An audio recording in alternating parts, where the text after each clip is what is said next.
All right, let's go. What's up, guys? What's up, Kip?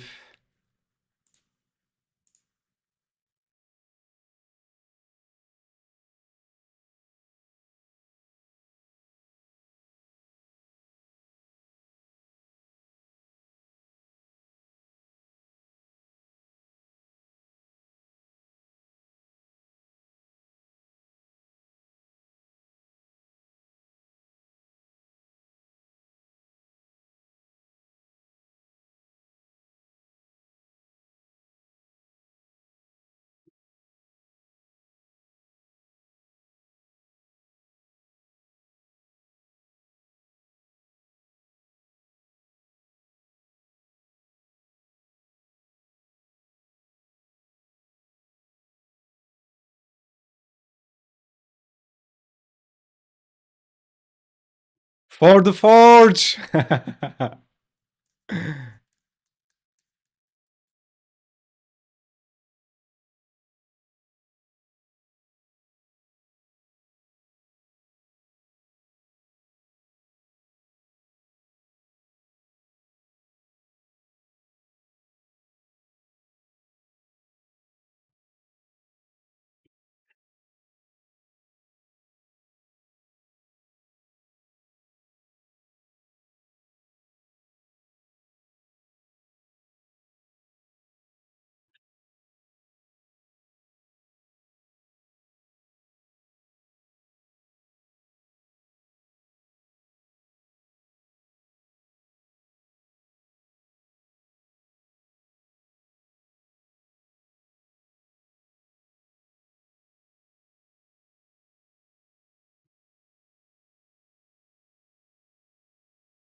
What's up, TK? How are you doing, sir?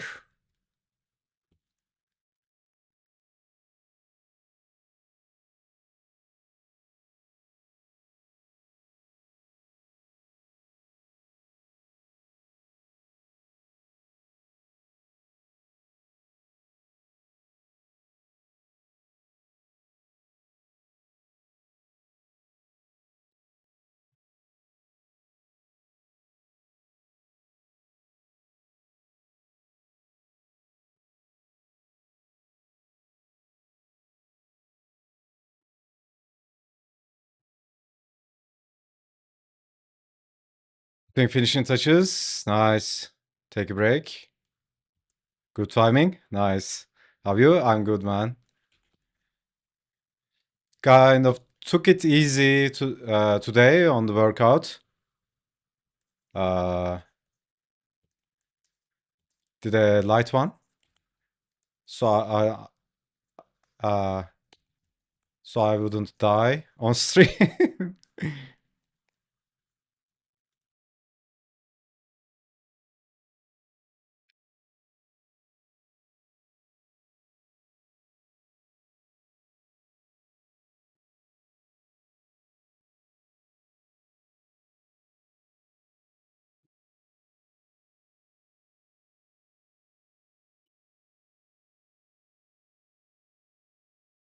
And yeah, same stuff. Get up, work out, and do some recording, work on the course, work on the story, do some shit, a bit of that, a bit of this.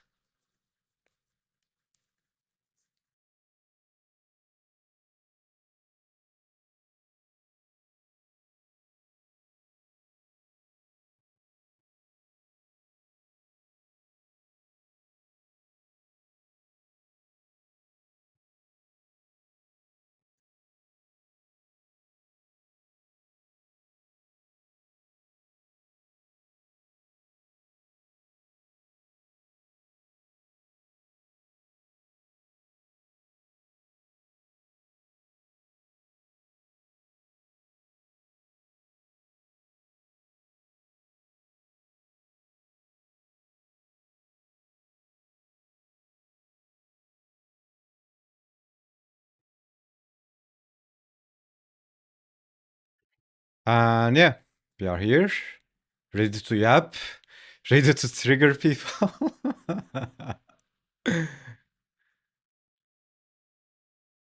Any volunteers?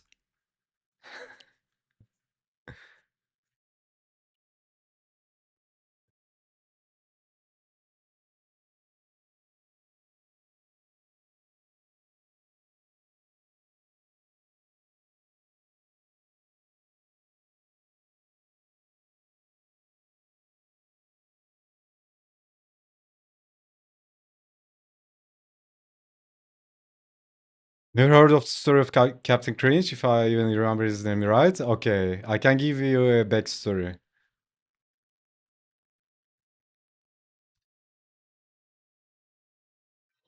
So we were doing these, I think was it on Figure? Deep lore. I mean, there's not much lore, but so anyways, there's this event, another event called Figure, that we do on Februaries, right? And it's a figure drawing event, like Inktober, but we are drawing figures every day. And I think it was one of the figure events. I was streaming on YouTube at the time, and usually I just start with drawing some loose gestures, and then we pick some of them. And chat is giving me ideas, right? This could be this character, this could be that character, this could be Spider-Man or whatever. And yeah, I think at that time I was watching like the 80s tough guy animes a lot and drawing some like fan art sketches like Sakigake, Fist of the North Star, all that stuff. And I kept drawing these yoked funny guys, right? Uh, and I don't remember who. Someone said like we started doing that. I don't know. We draw a figure like this, doing something, and then we just make up some story about it, right? Maybe this is a light man throws light from his third eye or whatever, right? And we started playing with that idea, right? And then I don't know what it is. Then we were doing this one shot comic book challenge. And the idea is I start. Okay, so this is the game. I draw a panel and draw something. It can be anything, right? Like let's say I draw a guy in the panel. This is the first panel. And the next panel, someone in the chat uh, says what's gonna happen, right? There's no logic. It doesn't have to be logical. It's complete. It can be completely random. And then, so yeah, someone in the chat says something like draw this, and next panel, I'm drawing that, and some other person in the chat says something like I don't know, and then he flies to the moon or some random stuff, right? So we kept doing this like for a whole page, right? This keeps going and going. Like you can imagine the story, right? Everybody is just saying some random shit, and we kept doing this, and we ended up with a story, right? And then uh, I think that was kind of the seed of it, right? Uh, anyways, then this character emerged, this weird guy, and then the next challenge was to do a comic book, a one-shot comic book, right? Uh, it took two streams. First stream, I just did the layouts and the design. It's like 4 pages, something like that. And the next stream was like in one sting, do as much as comic pages as you can. That's the challenge, right? And we did that, and then I already had the character back then. Uh, then I had the character back then, like this pose, doing something like this. And So we ended up just creating this character. It just come out on the go, right? Like we are drawing on the fly. Chat is giving me ideas about the name. It can be this, it can be that. I don't remember who said it. It can be Captain Cringe and Punch, and we just went with it, right? And and then we wrote the story. Like he's the superhero, but he's super cringe. Uh, and then we made a one shot, and then this guy started coming alive, man.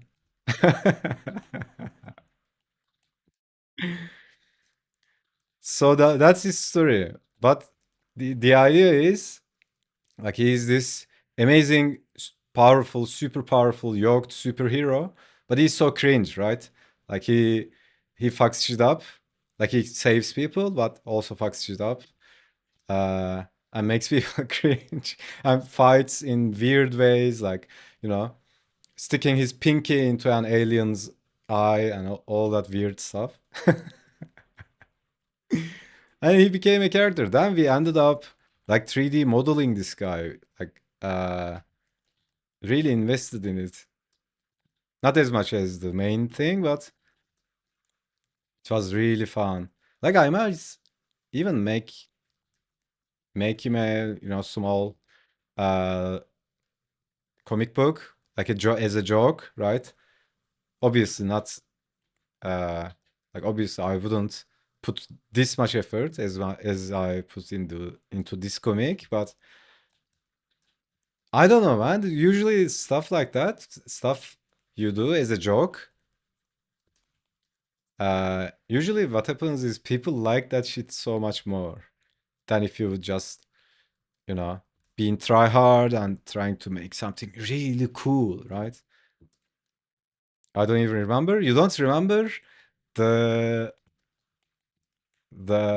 you were on the stream. I remember you were on the stream. So like everybody was given an idea. That sounds so fun. Yeah, dude, it's like one of those games, right? Remember I was talking about that game? So there's this shared drawing apps online.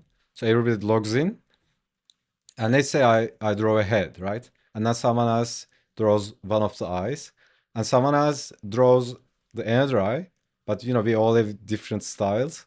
And then someone else draws the nose, someone else draws the mouth, and it goes like that. And we end up with weird, most obnoxious, weird characters, right? It's the same idea. Someone draws a panel, starts something, and then everyone decides what's gonna happen in the next panel. It doesn't have to be logical. Only rule is like I need to pick something and draw the next panel, and you just go on like that. And then we ended up with something. It was absurd, right? But at least it made some sense. There was this guy flying to the moon and back, and he was kicking a cat or something. I don't remember.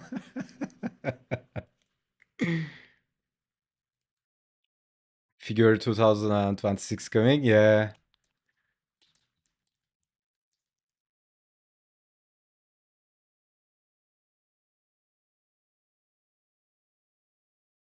Yeah, I love doing stuff like that. Didn't remember if it was figure or not. I think it was either figure or like after figure. Definitely remember the Genesis of Captain. Yeah, yeah, yeah.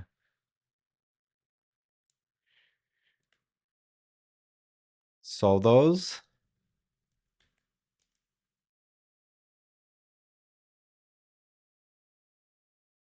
yeah, stuff like that. You know that game, like Taboo, the game. Uh, you try to explain the words from the cards to your friends, and there is a Muppet version of the Taboo, right? And then there is the drawing version of that. You try to explain the word by drawing it. So it's one of those games, right? And honestly, uh, like for people who are into comic book creation and all that, like it's so helpful, man. Like it levels up your imagination and coming up with stuff, drawing skills. Like it's like practice on steroids, man. It's so cool.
Yeah, we can do something like that after Inktober.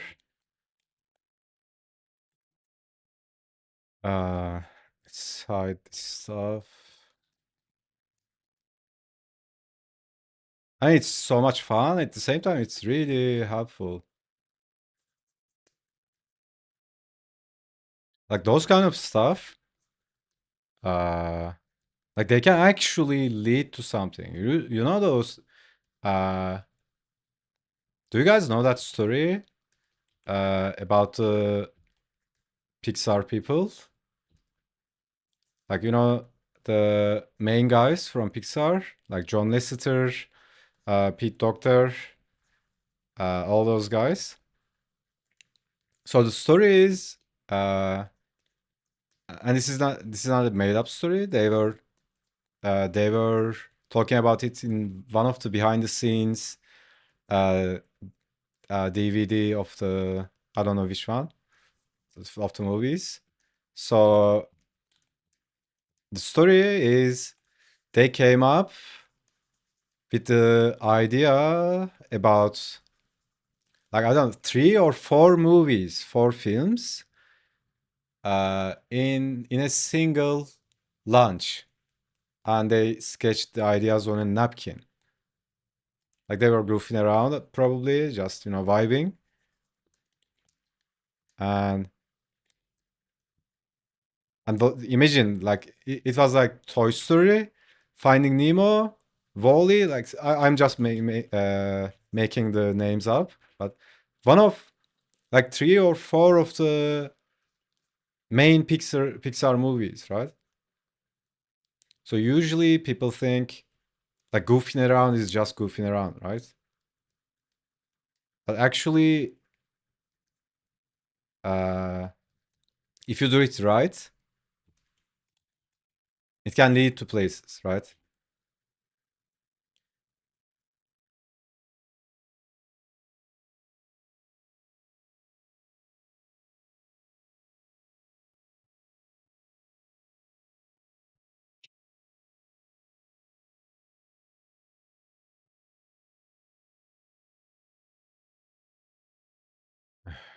I don't know. Yeah. And most of the, so I was told, yeah, I even did a tutorial about it, right? It's like, uh, usually in the Western culture, in the mainstream, like we celebrate hard work, right? Hustle, like grind. And of course, it's really important. You need to put in the work and all that. But when it comes to creative ideas and all that, Like, Einstein used to spend half of his days in the woods, man. He was just walking, like chilling out in the woods, man.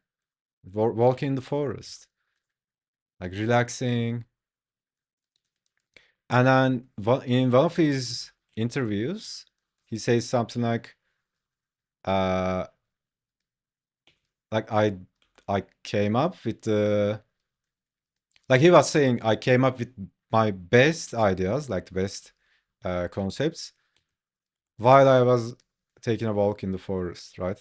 And then he was saying something like, uh, I came up with the idea of relativity while taking a walk, or I might be wrong, right? It might be something else, but the idea is he came up with that concept while he was really relaxed, like in that diffuse attention.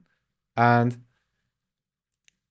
then it took him like years or decades to prove that concept mathematically, right? So it has a huge value, like all those stuff. Uh, really chilling out, taking a vacation.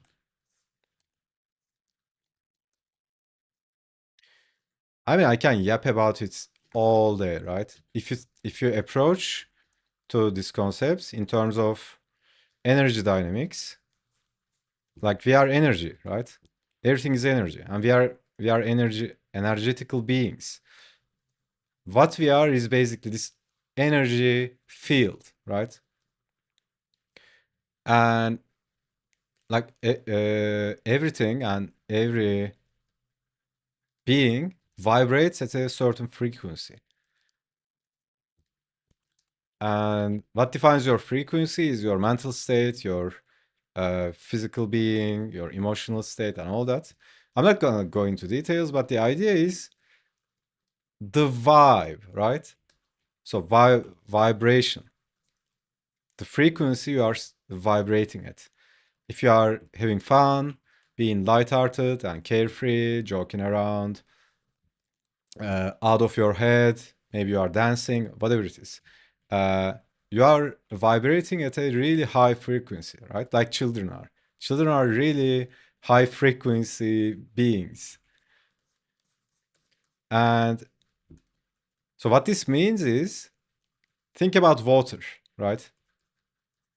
Uh, when you cool down the water, what happens in terms of its chemicals is water molecules start vibrating slower, right?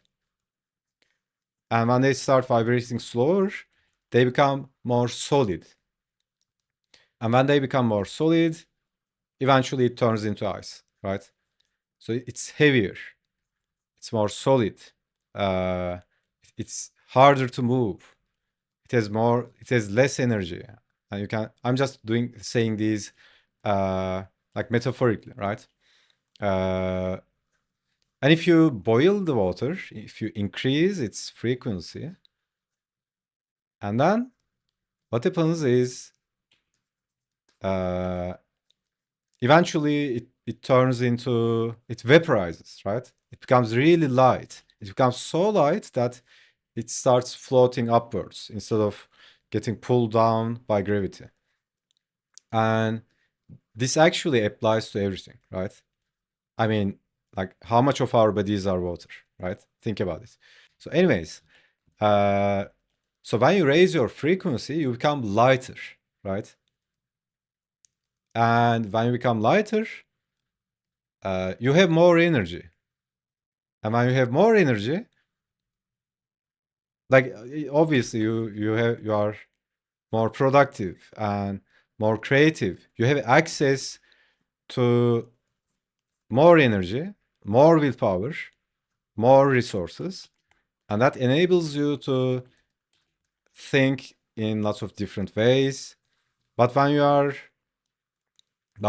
really like down, tired, hungry, you are really low vibration, right? Let's say let's pick apathy, right? That's a really low vibration state.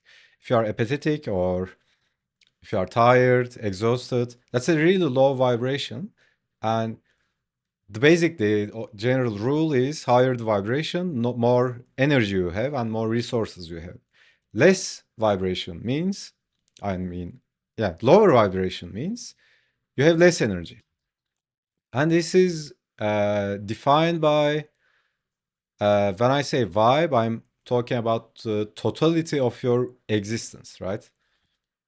Like this includes everything you think, feel, eat, like current states, current biological state, and all that.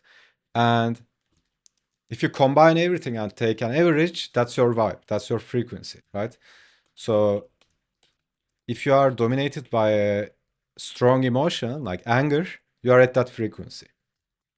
And this is so insane. There are decades of study done into went into this concept, and it's unbelievable how much discovery they made.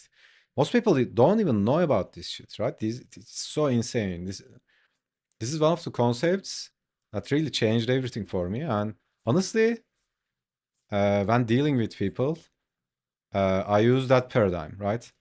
Whenever I am trying to figure out what's up with someone, uh, I'm always trying to see what kind of reality they are living in, right? What kind of energetic reality are they in? Because like you can't read people's minds, right? Or anything. But if you know what kind of reality or paradigm they're in, you can kind of guess what you can kind of guess the trajectory of their lives, right? And and then there is this concept of habitual vibe, like the uh like we all have this emotional state where we feel at home, right? That's our default state. Maybe you have a good day and then you default back to a specific state. That's your comfort zone, the emotional comfort zone. And we always default back to that habitual state. And then there are spikes and all that. Maybe you listen to some cool music and you vibe with it, and then your vibe rises. Or maybe you go out, vibe with friends, or you eat something or drink something. There are spikes, but we all have this habitual uh, frequency, right? And that habitual frequency literally defines your life, nothing else. So the idea is, like in spirituality and esotericism, there's always this concept like raise your vibe, right? Uh, but as always, when it goes into mainstream, it becomes this weird, cheesy concept. Uh, but actually, like that concept helped me with a lot of shit, man. It's so insane. That does make a lot of sense, but yeah, you should make a short out of this. Random as fuck, but I actually remember my physics teacher was saying she could read our mind if she adjusts to our frequency. Uh, I've uh, I've seen stuff about that, but again, I can't prove it, right? Uh, but yeah, I know it's doable to some extent, right? It's not like someone is reading every single thought that's passing from your mind, but this is more at the underlying layers, right? So think about this. You have a friend. That friend comes and sits down next to you. And if they are really pissed, like they're raging, right? You don't have to talk to them. You can just feel that, right? Like they are pissed, man. You can just feel that. It's like that. You can read people energetically.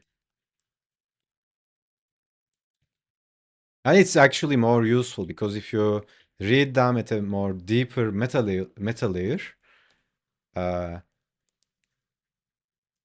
maybe you can't know exactly what they are thinking, but you can guess the category of thoughts they might be thinking, right? So, for example, a person in an anger state is probably not thinking about, oh, look at the plants, they are so beautiful, right? A person in a anger frequency has this category of thoughts, thinking patterns, right? Maybe they are like, oh fuck this guy, I'm gonna show them, right? Something like that, right? You can guess and read the category of thoughts, and you don't have to pinpoint the uh, exact, what do you call it? Exact thoughts. That's irrelevant actually, because also in communication, most of the time, people don't even react to what they say. They react to how you say it, right? How you come up.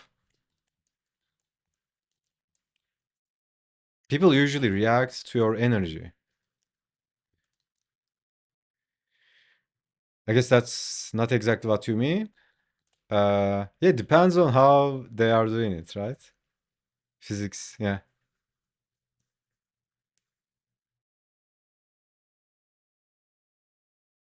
So that's the thing we were talking about with TK yesterday. I was yipping about the mainstream consciousness, right? This binary thinking. Uh, so there was this short, got a lot of comments, and I was like it's kind of weird, right?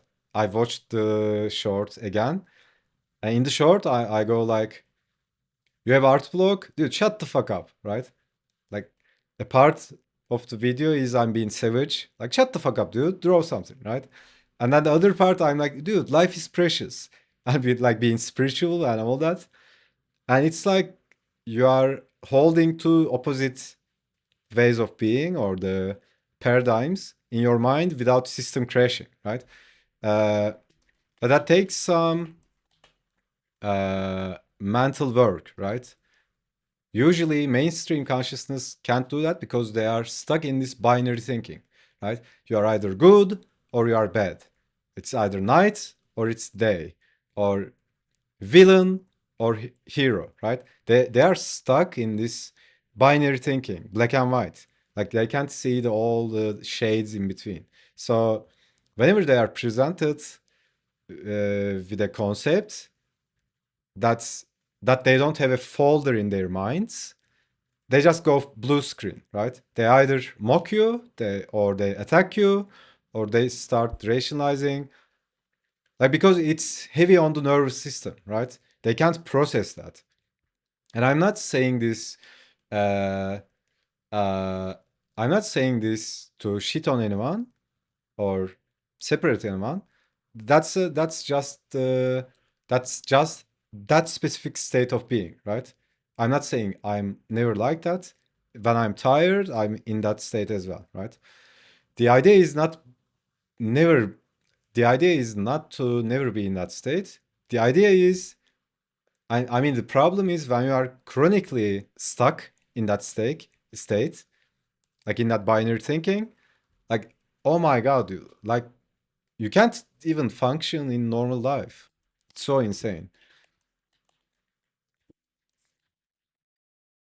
It's so funny. So that's kind of a thing with, uh, also that's something I was yipping about a lot, right? So, uh, life is about blending opposites, right? It's not about being this one-dimensional being. Like, I am a good person. Like, what the fuck are you doing, man? Because if you define yourself as a good person, then you exclude everything bad or everything that's considered bad. Like, you just deny that you have any kind of bad or evil in you. Like, that's so fucked up. And then what happens is they project that into some other person or institution or government, whatever it is. So what's the solution? The solution is, uh, like, everybody has potential access to everything, right? Like there's this concept called universal subconscious. So Like it's this binary thinking, right? Like of course you define yourself as a good person. You want to be a good person. You want to do good things. But if you are too binary about it, if you are too attached to that concept and you're too stuck with it, and you never accept that you can maybe even accidentally do something bad, then you'll never admit it, right? You'll always project that bad or evil outside. And like that's kind of a fucked up way to live. And it's also painful for people around you. Like, oh my god, man. Whenever I see someone like that, I peace out. Life is short, make it sweet. Yeah, yeah, yeah, exactly. Make it a streak. Yep.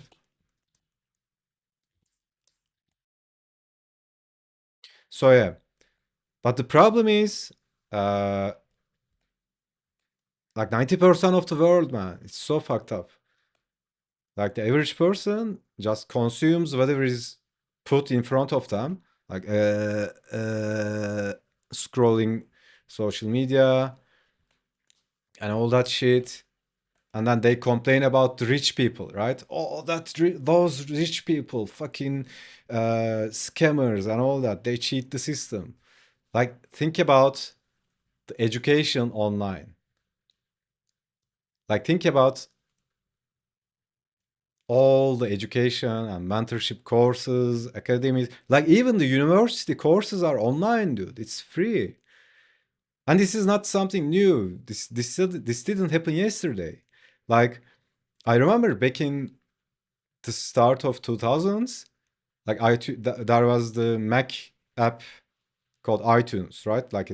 It's like a Spotify app, and there are these podcasts, and they would like these are universities like Oxford, Stanford. They would record the classes, like the lessons, actual classes, right? And they would post it on iTunes for fucking free, man. I don't even remember. I took so many classes from like fucking Oxford, Stanford. It's so unbelievable, man. And it's free. It's fucking free online. And these people are like uh, complaining about some government or how rich people are cheating the system or how they can't make money.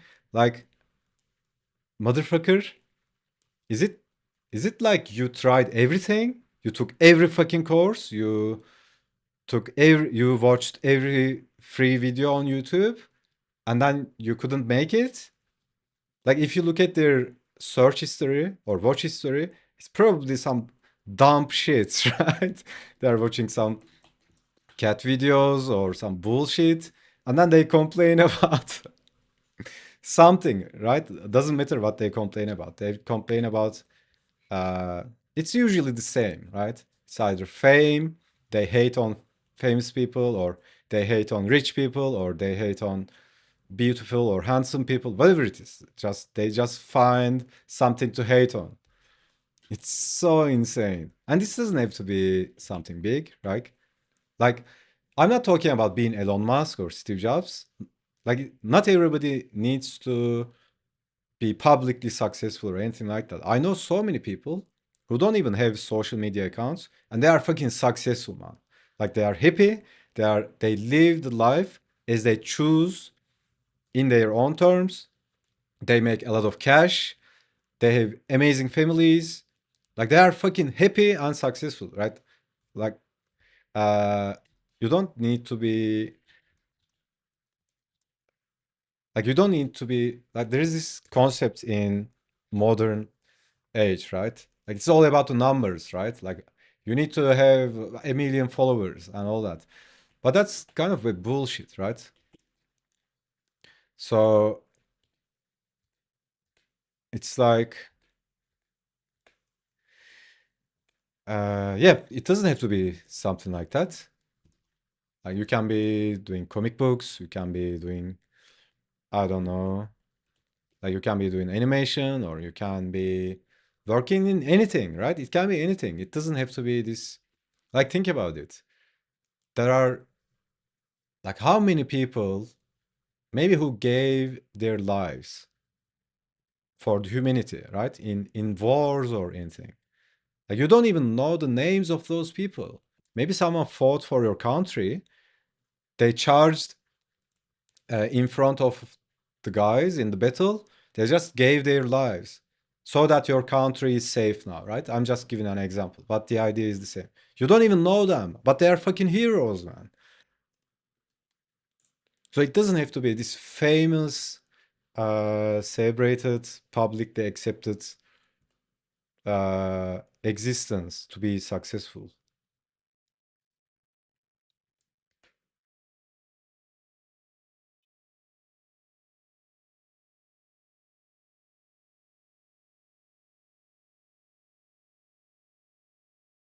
Okay, this is too much yipping.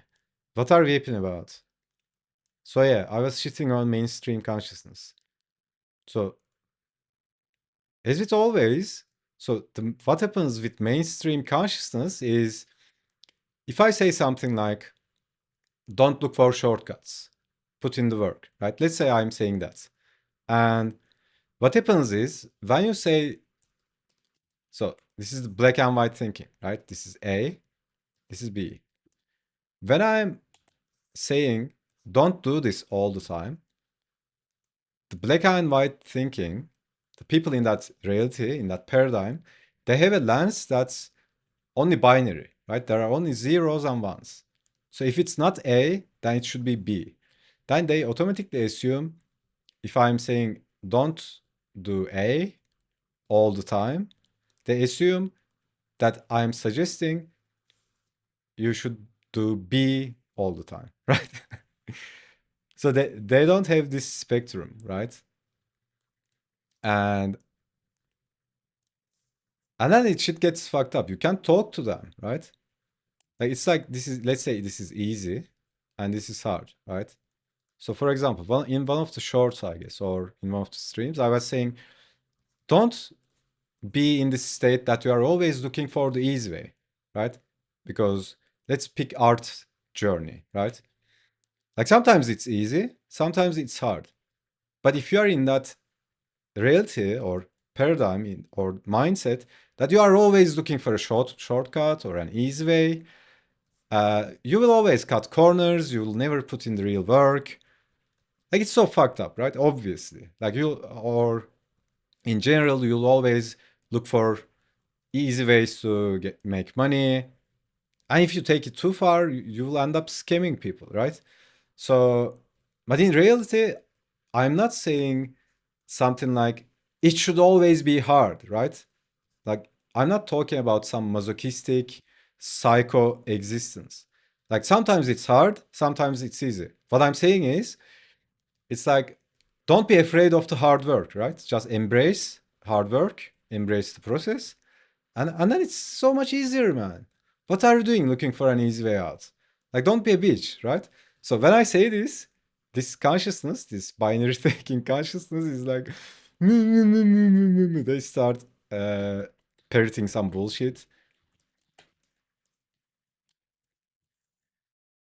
So it's not like I care about it, right? Like I respond with respect and love to all the like responses. Uh, I'm just talking about it because this is fucking important, man. If you don't have this awareness, like what are you doing with your life? Remember, I was talking about how most people are not thinking. This is fucking thinking, right? You need to think about this stuff because thinking is an active process. It's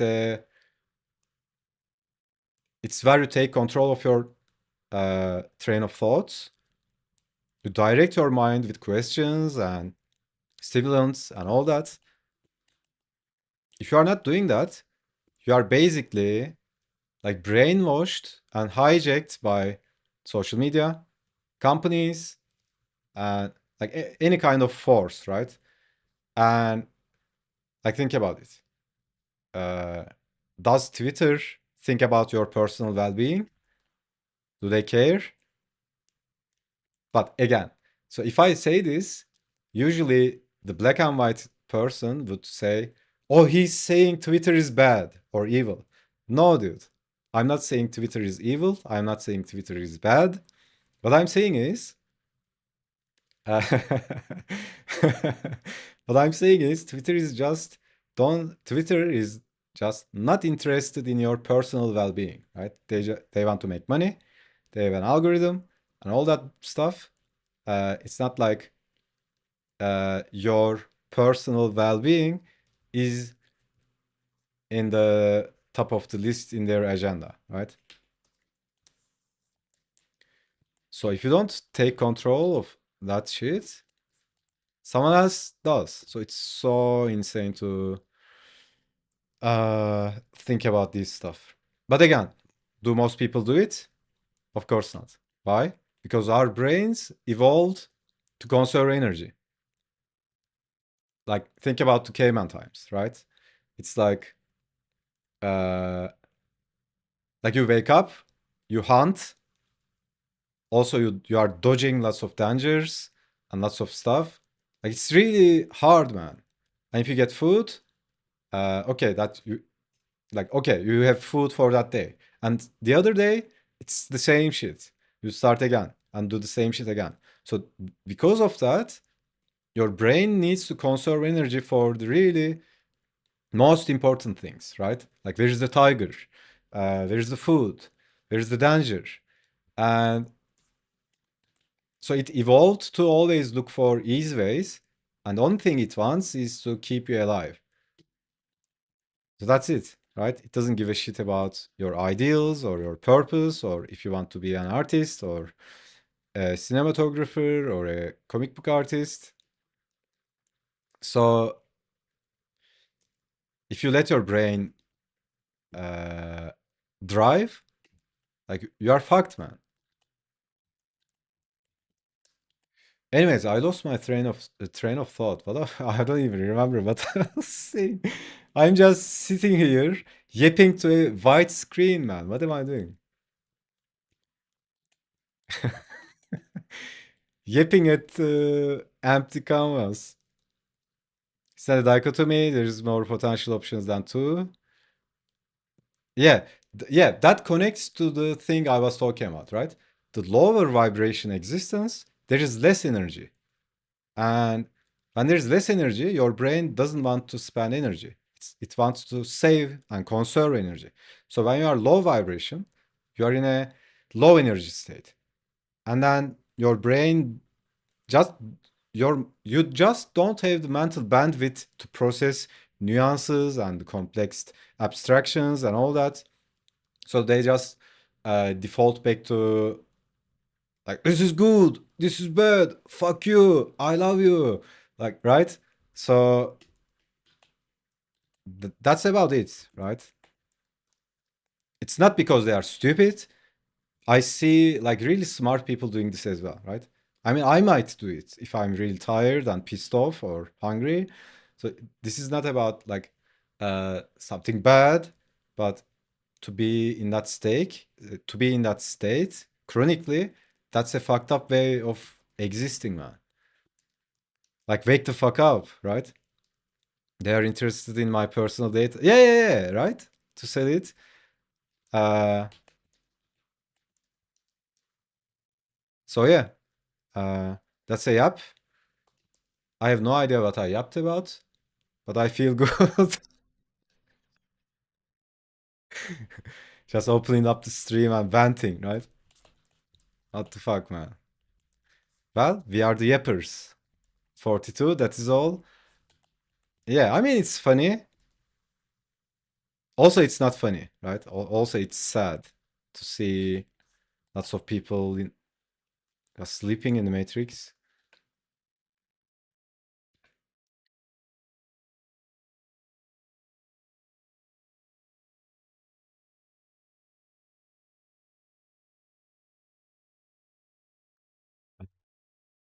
Like, did I even draw anything?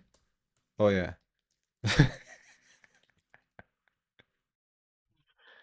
Honestly, I needed this.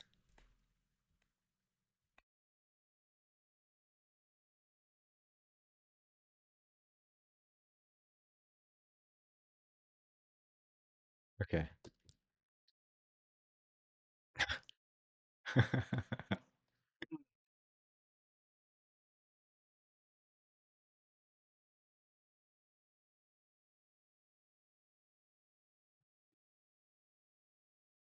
So yeah, like most people think they are free. No, dude, you're not free.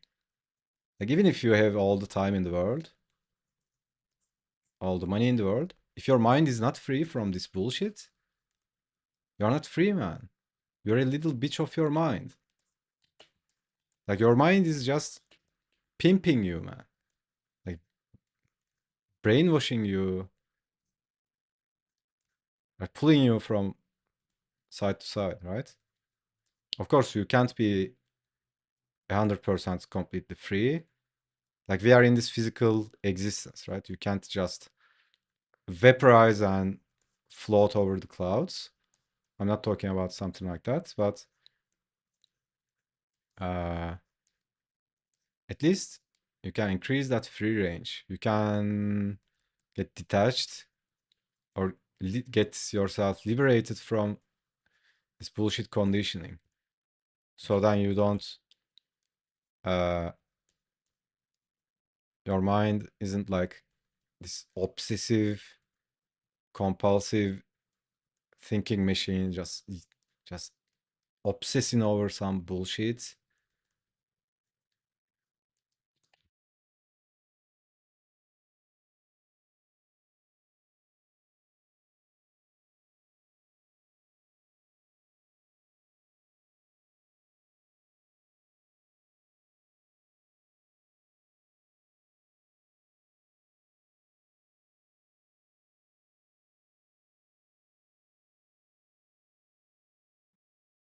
Yeah, today I really feel like drawing lots of gestures. I miss drawing gestures.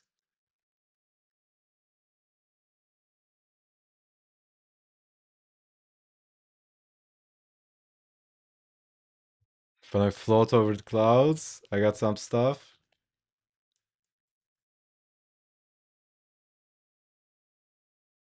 We got a good stuff, man.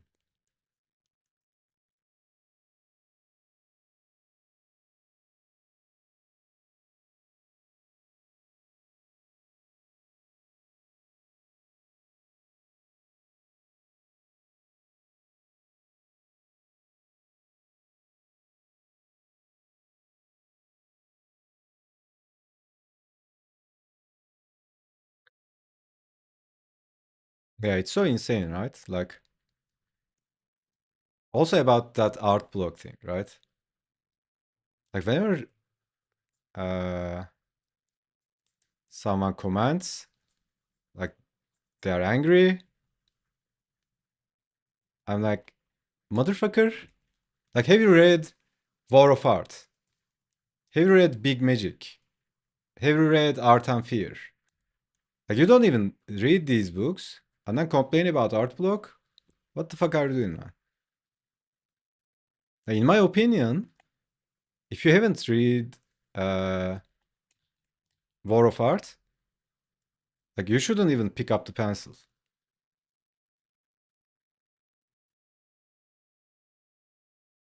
Like, as I said before, right? It's like complaining and all that. Like, have you tried fucking anything, dude? And now you are complaining about whatever you are complaining about.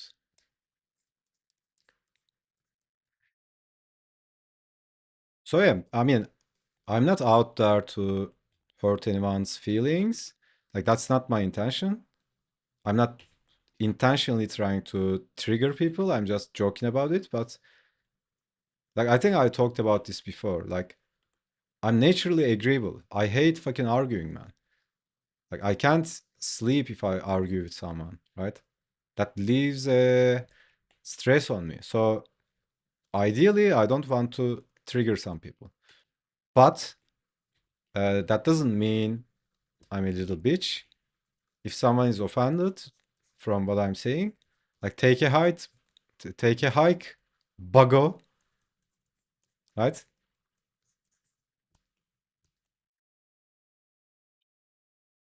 Because when someone says, I'm offended, that means you hit a nerve, right?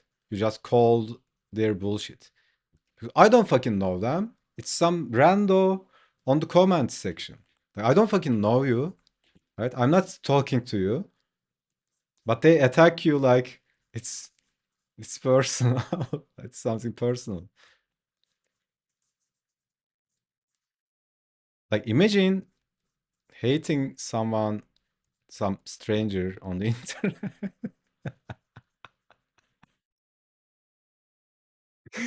Holy shit, dude. So yeah, that's not my intention, but if someone gets offended, like I'm not purposefully trying to hurt anyone. That doesn't mean I might do mistakes.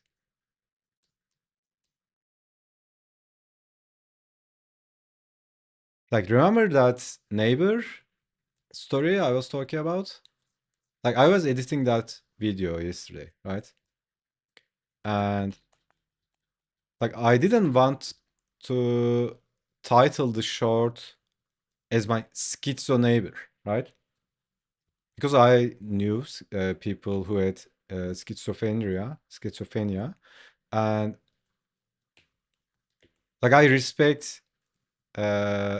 I respect those, right? Because I also had relatives and friends who had to deal with that, not themselves, but their relatives and all that. So, like calling it my schizo neighbor might be like rude, right? I'm thinking about this stuff, but if someone is bitching out, like if it's something like, "Oh, I have art block," like to that guy, I have no filter, right? If someone's bitching out like that, if it's not something serious, I'm like, shut the fuck up, dude. You don't fucking have art block, right?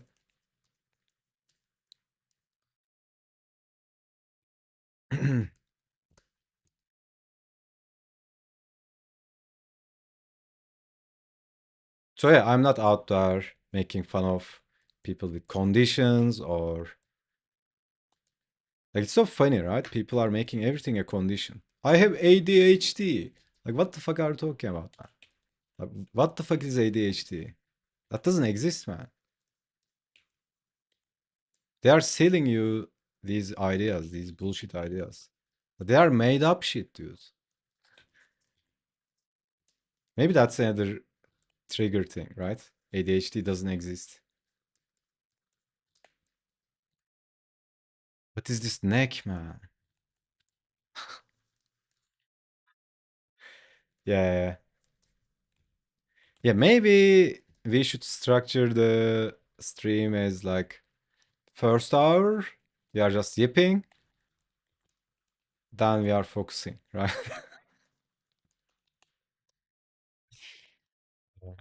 Or yipping, warm up, yep, right? Yipping while warming up.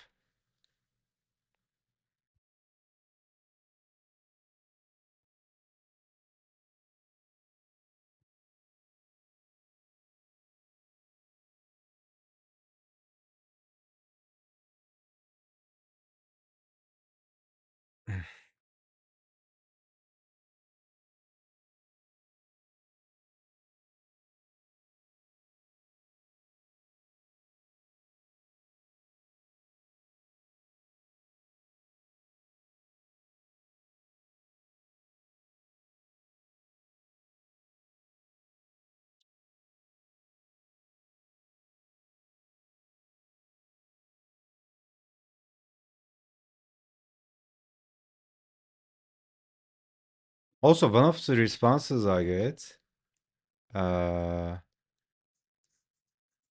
when I make fun of this art block concept, it's like sometimes people are saying something like, "Oh, it's easy for you to say because you studied, you have experience," or whatever they are thinking of, right? Like it's so funny, man. Like maybe to people it's coming out like when you yap about this stuff, it's like they think you are not going through life. Like I'm living life as well, man. Like when I yap about this shit, they think I have no problems in life and I'm just talking shit, right? No, dude, I'm going through the same shit. And I've found ways to overcome them and get on top of them. And I'm teaching these, right? For fucking free. I'm teaching these for fucking free. Like there was this guy complaining about anatomy, right? In one of the YouTube streams. Like I have a fucking full structured anatomy course for free on YouTube, on Discord, right? Like motherfucker, did you go through the course? You watched every lesson, you did all the assignments, and you still uh, are struggling? No, like again, if you look at their watch history or uh, search history or watch history in their social media accounts or their screen time, like they are probably watching shit, consuming some bullshit cat video or someone dancing on TikTok. And then they come to your stream and cry like a little bitch. Oh, I want to draw that. I want to draw this. How do I draw that? Like, dude, I'm teaching anything no, anything. I'm teaching anything I know for fucking free, man. Someone asks me something in Discord, like I'm all there, man, and I do that even though I value my time a lot, right? Like you have a fucking personal mentor. I'm not saying I'm the best or anything. Uh, I'm not saying I've mastered everything, but like if you are coming to the like I'm talking to that guy, right? If that guy is coming to my stream and asking me how do I do something that I'm doing, I'm like, dude, I can teach you. Like, do you really want to learn, right? Like, there's a fucking free course on Discord, dude. Did you took that? Did you go through the course? Then you have no fucking right to complain, at least to me, right? Like, I have a fucking free anatomy course lying there. You don't take it, and then you come to me and complain about anatomy. Like, what the fuck do you want? Do you want me to hold your dick? What the fuck are you doing, right? Do you want me to hold your dick and cry with you? What is this, man? I forgot to turn on the time lapse recording again. Yeah, dude, it happens all the time. That's why I like if there's a way I like to automate those kind of stuff. Because I always forget those stuff. Like right now when I'm penciling in 300 dpi, and then when I'm inking, I make it 600 dpi, right? Like there's this anxiety, man. I'm not anxious about the drawing. I'm like, did I make it 600 dpi? I don't know if there's a script that you can do. Maybe ChatGPT can make something. When are we dancing on TikTok, guys? Yeah, dude, let's do it. Let's do it.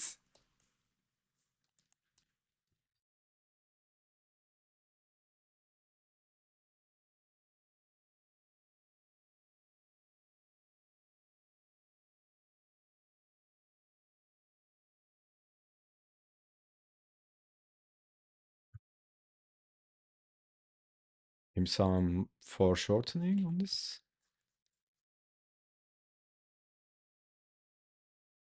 Also, this pose is kind of weird. I don't even know what's going on.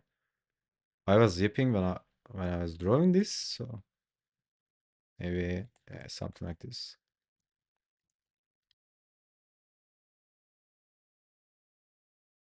Yeah, I'm all up for that. Dancing on TikTok or anything. Like I can dance, but I don't know if I should, right? It's that could or would dichotomy. Like you could do, I could do it, but should I or would I?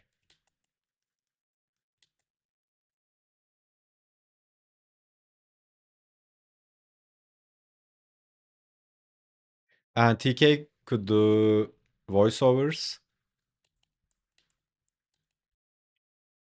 Kib, you can do the editing. There you go. We have the, what do you call it? We have the workload split.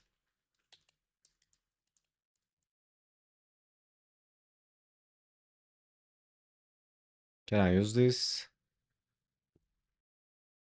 Maybe this can be a pose where he's taking a hit. I don't know.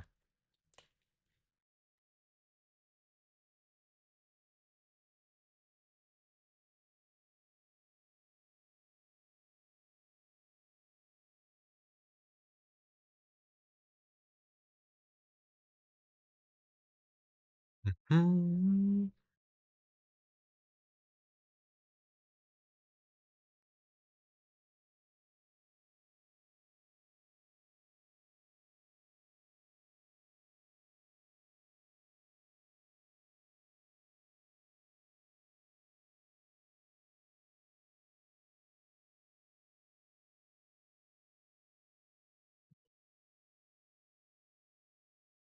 Yeah, also, like I'm just gonna snap back to something I was yipping about.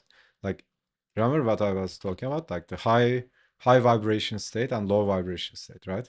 Whenever you are in a high vibration state, it's like you have more energy and you think more clearly, right? You are not in this black and white thinking. You are more peaceful. Your brain functions better and all that stuff.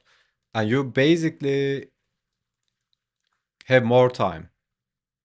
Not directly, but if I'm tired or angry or in a state of fear, like writing something for the course or the game or the IP, like it takes 3 fucking days, dude.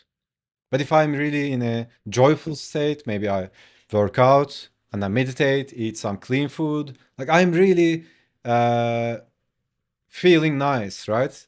In this peaceful state. It just happens naturally. Same with drawing, right?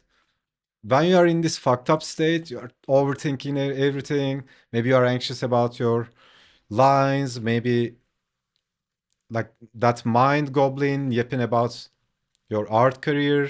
Maybe you are even thinking about, should I do this? Am I built for doing making art? What should I do? Like if you are in that fucked up state, it would take so much longer for you to create something. But you, I think you guys can relate to this, right? You can all relate to this. There are some times in life, like you just do something and it just comes out, right? Like a sketch or a drawing. Like it just clicks, just comes out effortlessly. And it's one of the best sketches you did, right? That's what I'm talking about. Tapping into that uh, state of being, the vibration. Uh, so that's why I was yipping about managing your energy is more important than time, right? Like time is important, of course. Time is the most valuable, non-renewable, non-renewable asset you have, right? Like it's more important than money.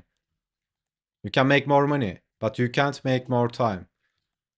You are spending it every second you are alive. So it's the ultimate life fuel. But this doesn't mean ignore the time. But if you focus on managing your energy, like you can compress time or stretch time, right? If you have more energy, you can get more done in less hours, less time.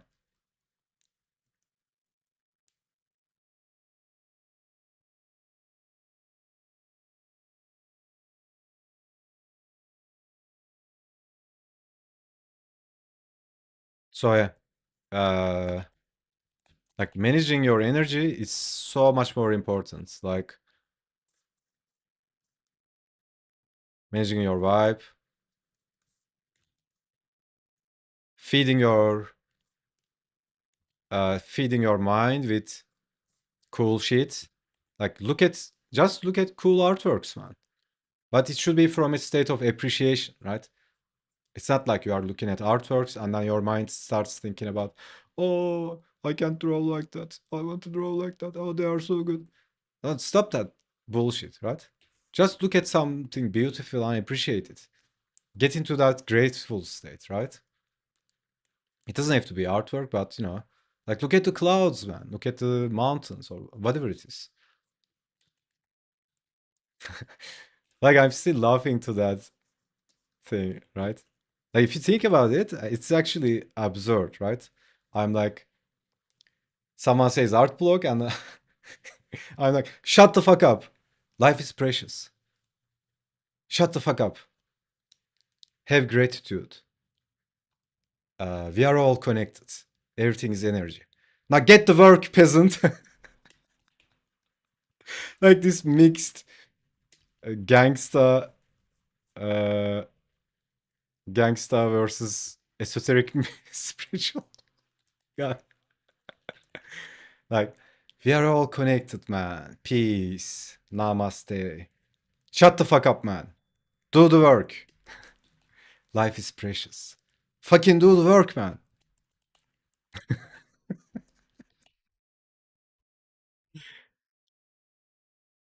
So it's kind of about perception, right? Like your perception defines your reality.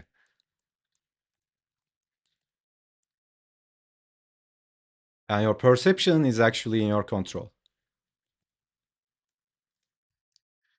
And usually it's defined by like the emotional state you are in.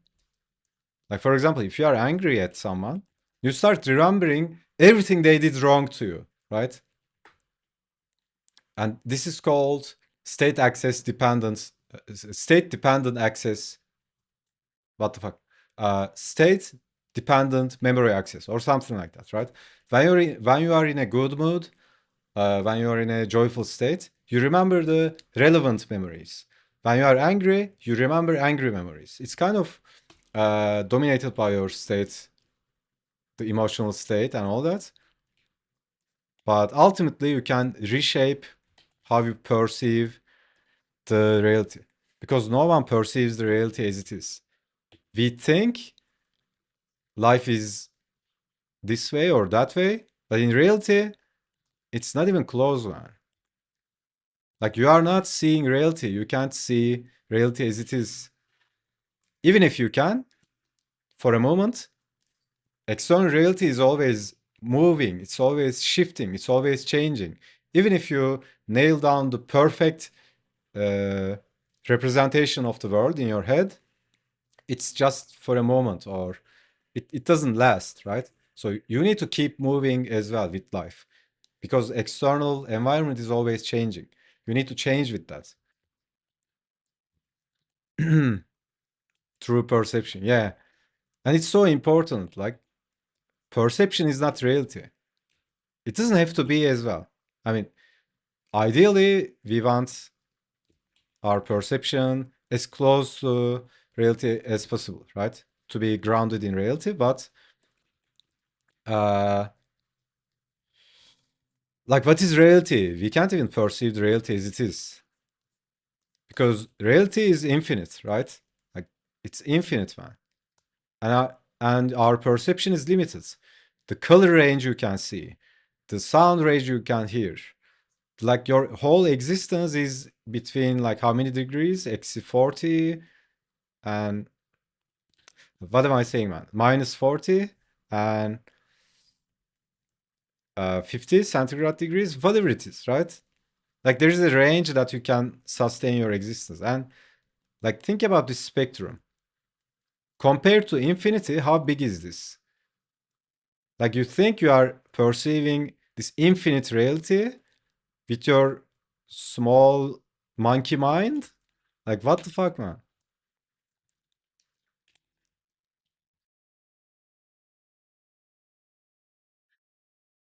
So yeah, I heard someone saying something like the purpose is not to be right. The purpose is always to learn some shit and then I don't know, read something, take a course, learn something, do something, and the other day you are less wrong and then less wrong, right? You can never reach that okay, I know everything state. But it's not about figuring shit out. That's also one of the things, right? Like it's perception, right? Like your definition of life. For example, to you, what is life? Like in one word. Is it war? Is it a competition? Is it a game? Is it playing? Is it love? So how you define life basically determines how you live it, right? If you believe life is a game, then you probably like personally I like to think about life as a game, but not like this League of Legends style hyper competitive game where you have to win something. It's not something like that, but it's more about like a chill MMO game where you're vibing with your friends, leveling up, making cash, vibing, doing quests, taking on challenges, going to dungeons. Like it's all chill MMO, right? To me, it's like that. And I look at life as that. Like you level up your skills, you make cash, you go to the clubs, bars, have fun, enjoy life, do good, help people on stuff. So yeah, that's how I look at it. But if you say life is a battle, right? Life is a war, then you will act that out, right? You know that guy who fights everything? He needs to win everything, right? He's fighting everything. Like those guys in the subway, they are trying to get in front of you. Like what are you doing, man? They are going into the same train. Like what's gonna change if you go in there first, right? So it's actually so funny though. Uh, so yeah, how you define life, how you define yourself, that basically determines how you live, and also other people, right? Like your perception of other people and your beliefs about other people. Like if you think people are evil and fucked up and rotten inside, like I don't know, your chances in life is not good, man, right? Again, binary thinking, black and white thinking could take this concept and they need to get stuck in one of the edges of the spectrum. Like people are not good, people are not bad, right? Sometimes they are good, sometimes they are bad. We all have potential for infinite goodness and evil. But in terms of communication, like when I communicate people with people, especially I apply this more in the work setting. Like there is this concept that's a really simple principle I go with. If you treat people as they are, they keep being as they are, right? If you treat them how they how you want them to be, then you talk to the part of their you talk to that part of them, right? Like if you treat them with respect and treat them as they were really creative people, really responsible people, and all that, you are talking to that part of them and you are calling that part out, right? But again, this doesn't mean it's gonna work on everyone.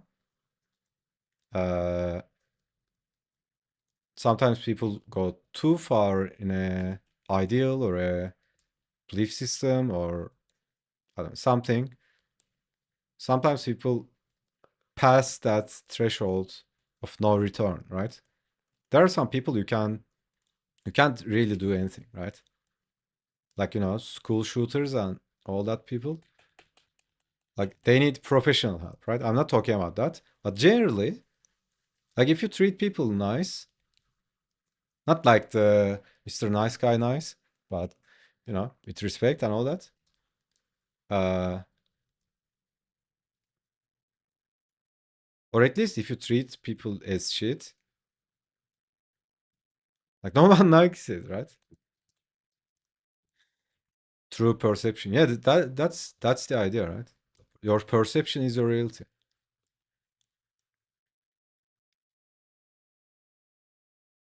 So yeah, if you think people are fucked up, uh, like you'll probably act it out, right? Maybe not consciously, maybe not proactively you are gonna go out and fuck shit up, but subconsciously, maybe you won't trust them. Maybe in intimate relationships, right? Like I had this uh person I knew, and this guy's manifesto was like, women are bitches, because he had some experiences, right? His girlfriend, like long ago, I think, left him, either cheated on him or left him, right? Something like that. So he has some history with one of his all exes, right? And then he established this concept, like women can't be trusted, right? And all women are bitches. Like he literally lives with that motto. Like he believes that, dude. It's so insane. One time I actually argued with him, right? And I said something like, "Do you have a mom?" And then there was this silence, right? So you are saying your mom is a bitch? And he was silent for a moment. But then he snapped back into that thing, right? It was so funny, man. So yeah, take that for example, right? This guy like treated every woman like so horrible, man. And like it's not something nice to see, like something like that. Uh so yeah, it's like, if you think people are fucked up and evil, you'll probably uh show that somewhere. So yeah, perception. It's all about it. To me, honestly,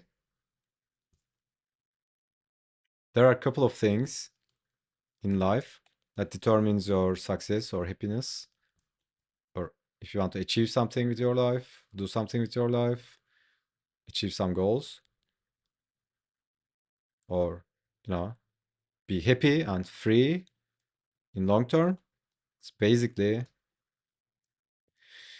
what you focus on determines the quality of your life. If you keep focusing on bullshit, you are just feeding your mind with bullshit. And garbage in, garbage out. What you put in, what you get out. Like if I just watch some drama, some bullshit, I'd probably be depressed a couple hours later, right?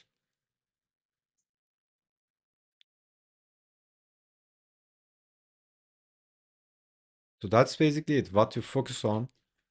Like you can change your state right now by just focusing on like something beautiful, right? Like try this, right? Just for 5 minutes, uh, maybe open up a really beautiful video or image or song, whatever it is, or just think about a amazing memory you had, right? Amazing vacation or some memory, whatever it is. You can just change your state by focusing on something. So insane.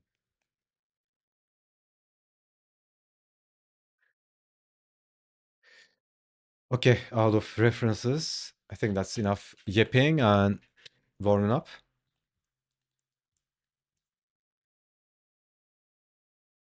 Yeah, I can maybe use these somewhere.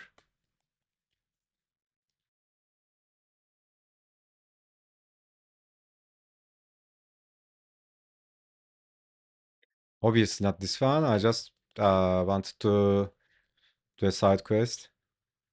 This is his necromancer weapon, by the way. You thought Adam was a raw warrior?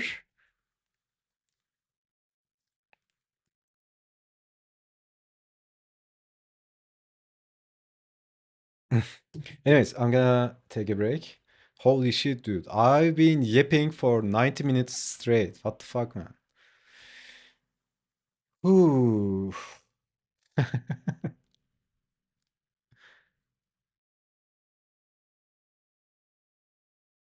Yappers, man. Anyways, I'll be right back. All right, we are back. Did some stretching, drink some water, couple backflips, and we are back to the game. Back in the game.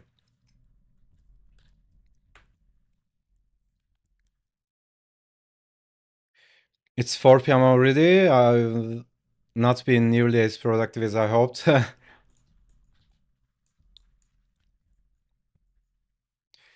It's okay. I mean, I don't know what you were aiming. As long as you put in the work. Yeah, that's something Steven Pressfield was talking about in the War of Art. Dude, you should read that fucking book, man. Fucking read War of Art. How many times do I have to tell you, man? Just read the book. Ask Luna.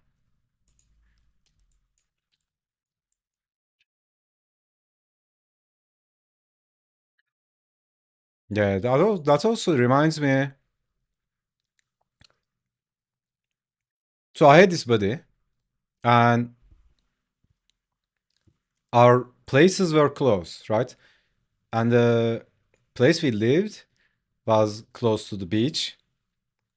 And every day I would go down to the beach, like walk for an half an hour or an hour or something.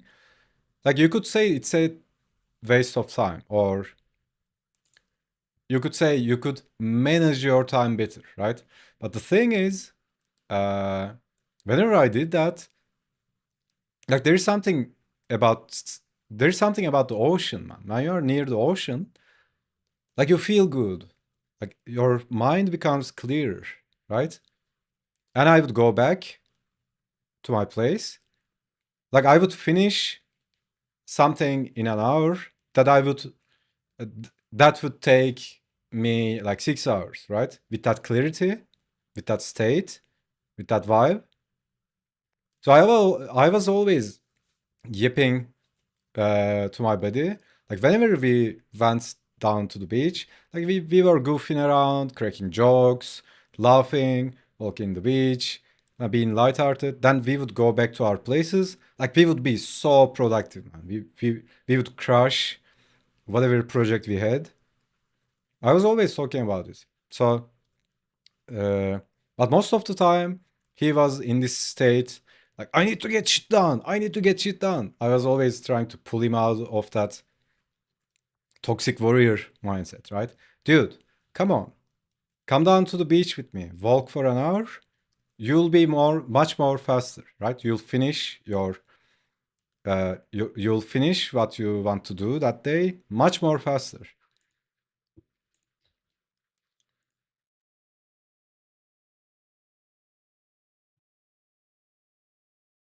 So yeah, usually my aim is not a specific output. Uh, like honestly, maybe I internalized that from the War of Art, the book, but I approach it like that, right? Every day I have the session, the time block for the session. Did I put in the work? I don't even look back, right? I mean, you look at your art, like you criticize and art direction, do some art direction on it and all that, but uh, like I'm not being too stuck up with that, right? If I put in the work, okay, that day is a win. I don't have to worry about anything else.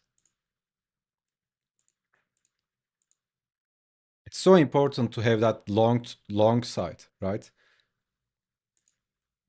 Because like it comes down to that vibration thing I was talking about. If you are in a low vibration state, you are short-sighted, right? Because it's also biologically true. When people are in fear or anger or one of those states, we have anxiety, right? We are focusing on what we can take in the moment. But if you are out of fear, like if you are feeling safe and comfortable and you have that clarity, you are at a higher vibration, then you can think long term, right? Instead of thinking about, oh, this line here sucks, man. Oh, I fucking hate my life, man. I should quit art. No, when you are when you are in a clean state, uh, you can focus more on the long term win, right? Long term process, whatever it is. I keep giving that I keep giving that example of two guys who lay bricks, right? One of them is waiting for the clock, waiting for his paycheck, wants to go home. He's just building bricks, right? Uh, Derping. And the other one is like laying bricks, and he's like, one day this is gonna be a huge church or cathedral or whatever it is, right? He has that vision, right? He's building a legacy or whatever it is. So same activity, completely different states.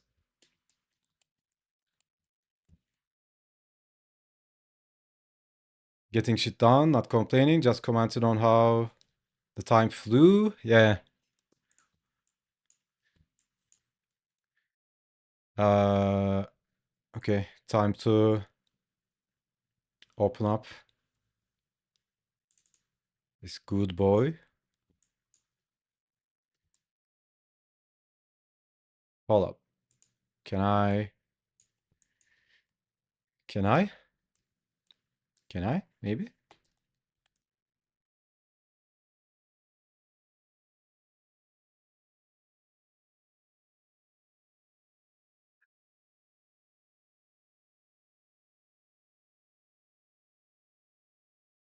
Hmm.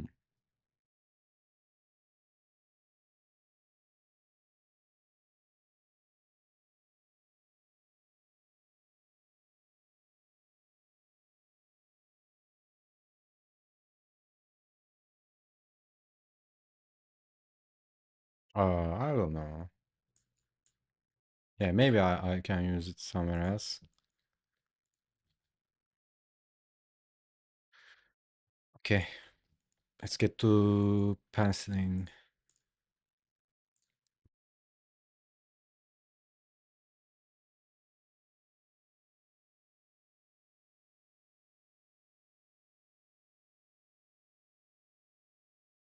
Yeah, I keep yipping about that, and I will never get bored of it because it's such an important concept.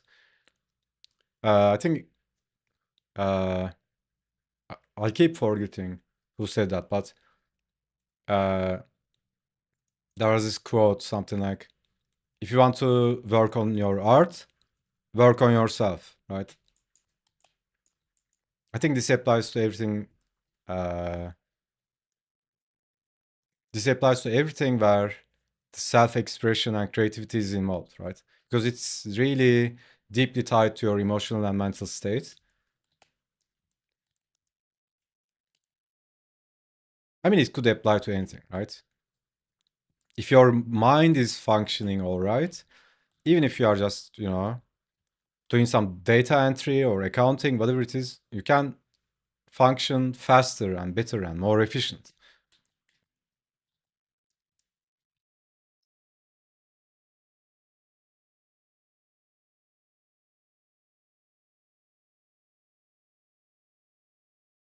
But the thing is, it's not a short-term advice, right? Like like it's not like do this, right? It's about establishing a system or a like routine that you can sustain.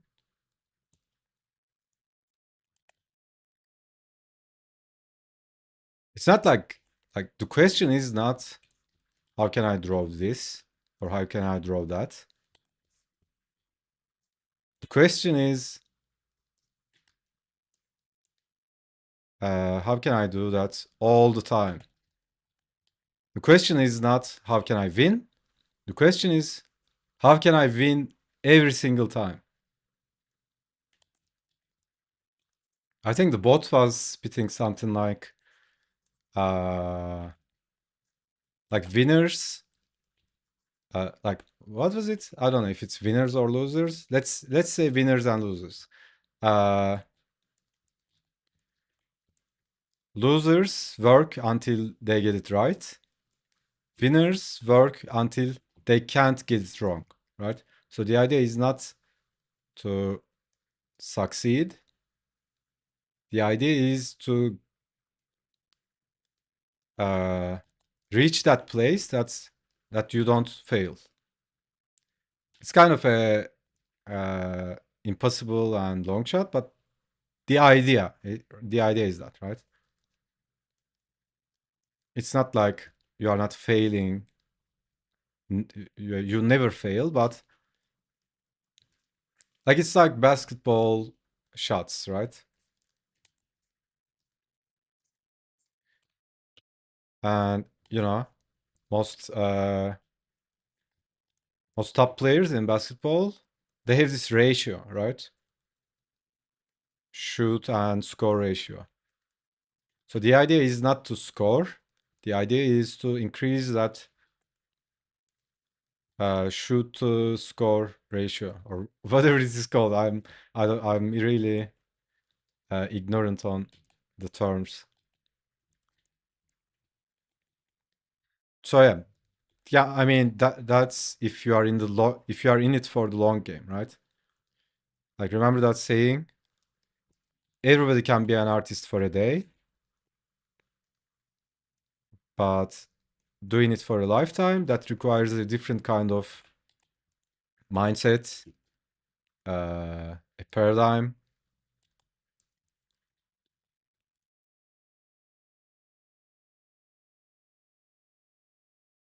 I'm not saying this to you, by the way, TK. I'm just yipping for content, man. Let's create content.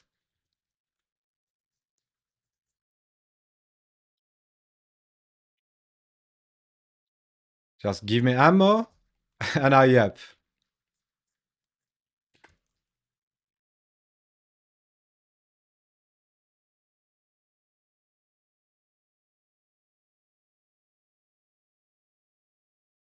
Maybe mouth is open, I guess.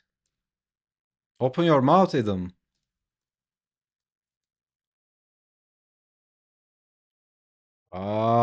Say ah. Adam, say ah.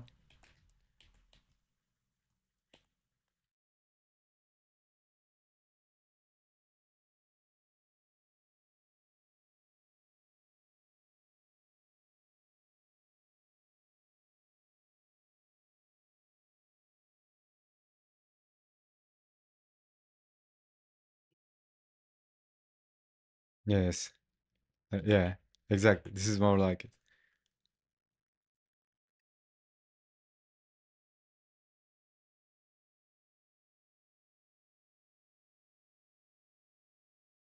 Offended.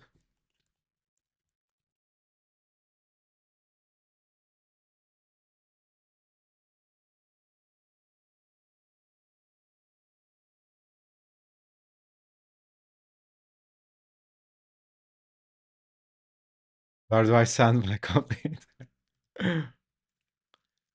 He's lost it, boys? Nah, not even close, man. It's quite the opposite.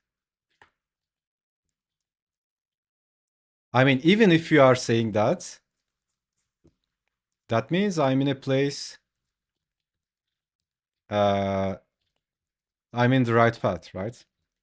Because that's usually what happens.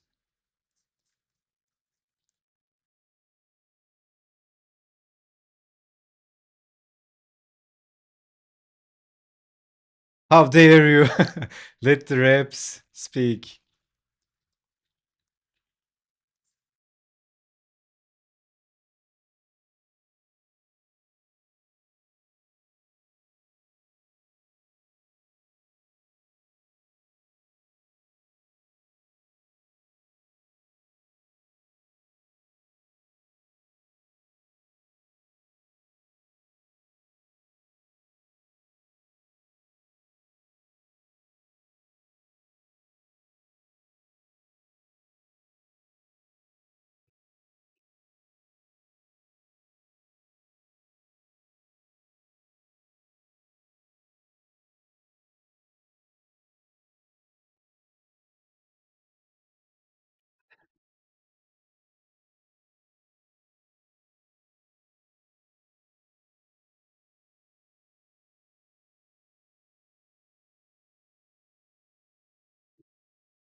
Okay, still have the duels.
Need to AFK? Okay, man.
All right. Time for a break. Be right back, guys. We are back.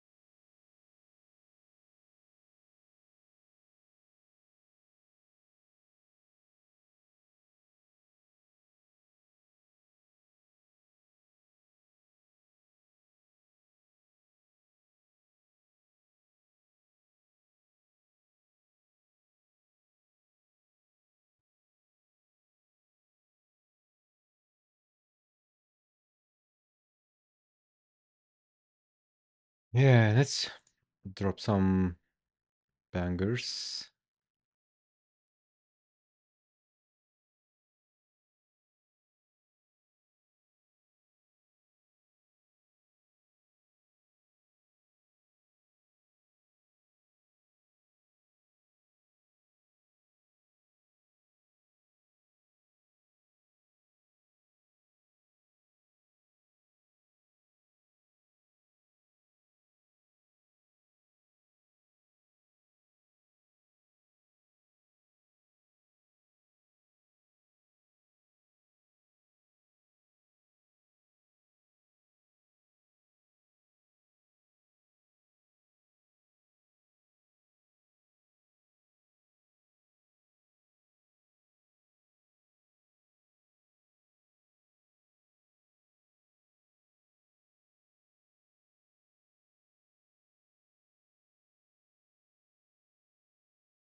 What's up, logical hooker?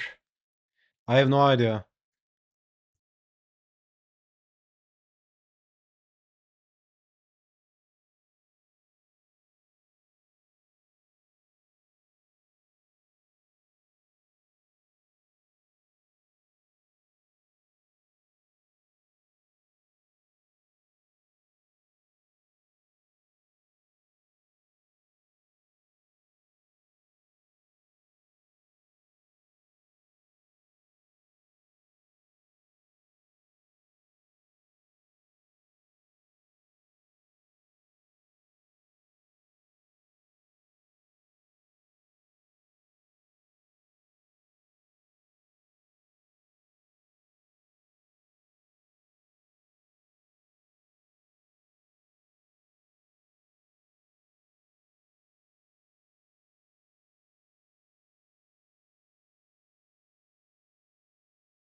Fair enough. What are we working on? Yeah, we are making a comic. So we are taking Inktober as a challenge. We are not doing prompts. Just making a full comic book.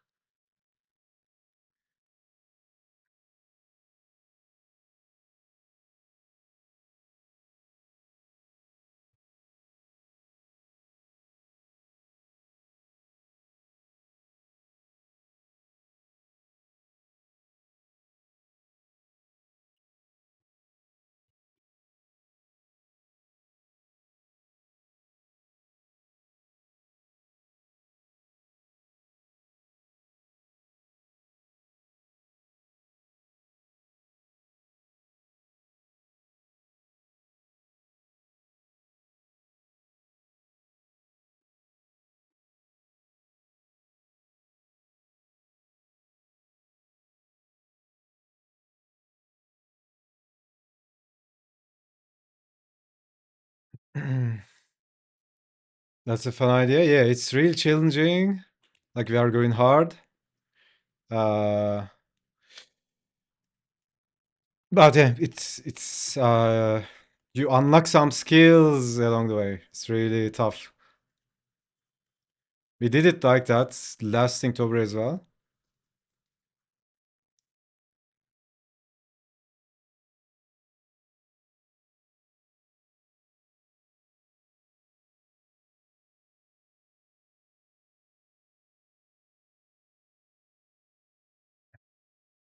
Try to do something for Inktober once or twice. I never make it through the whole month. Yeah, I mean it's tough, right? Uh to be consistent.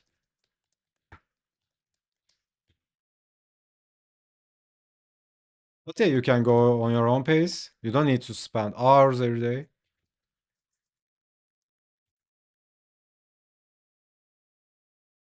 Are you doing prompts?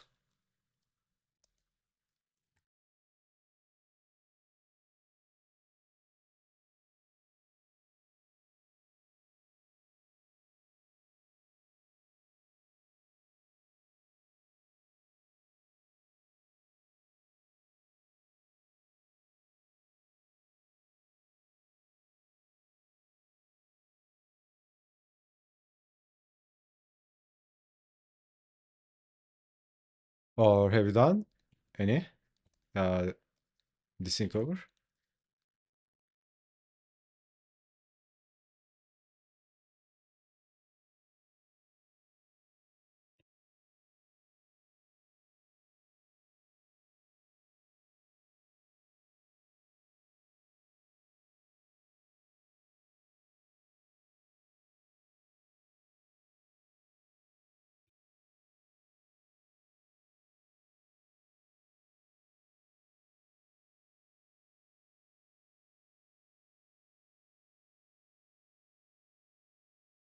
I think this year doing my normal stuff. Acrylic painting, nice.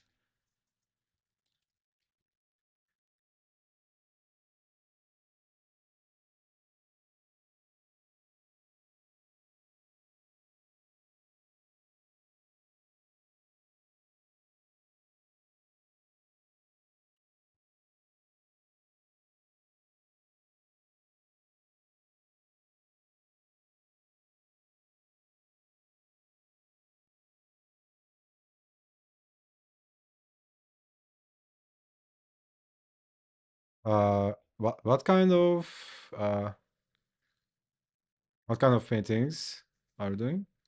Like in terms of theme?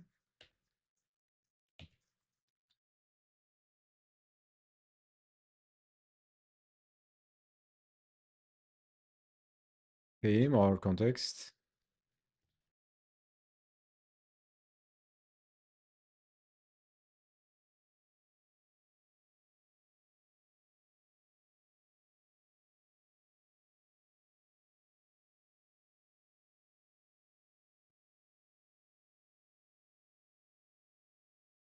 Outer space, planets, nebulas. Oh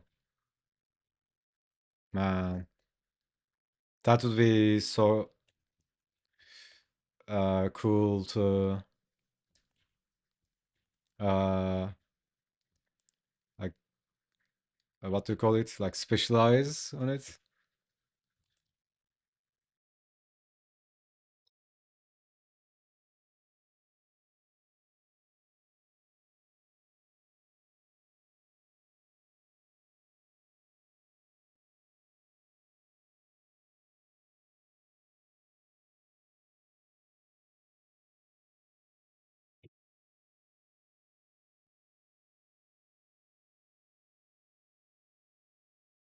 A lot of other random stuff. Just these several Halloween paintings. Nice. Yeah, yeah, yeah. Yeah, that's how I approach as well. Like there's your main thing, right? And then now and then you play around, uh, experiment with different themes, genres. That keeps the fire alive.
Hello there, retro human. Yo, thanks for the follow.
All right. I'm gonna take another break. I'll finish this panel. This will be quick. And then here's the other bad boy. And then do some inking. Maybe fix this Brutus look.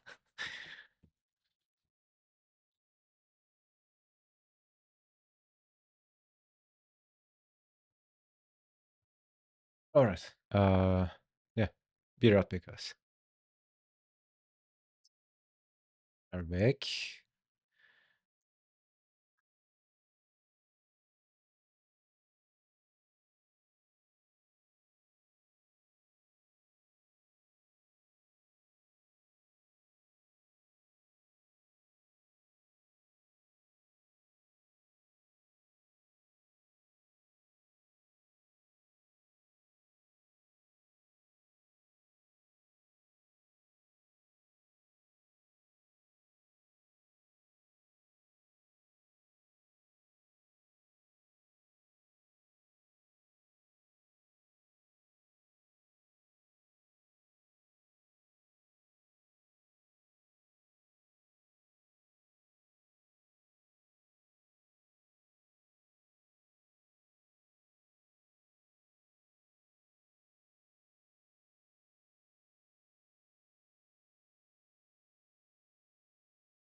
What I miss?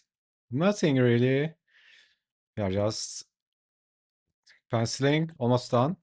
Gonna switch to inking.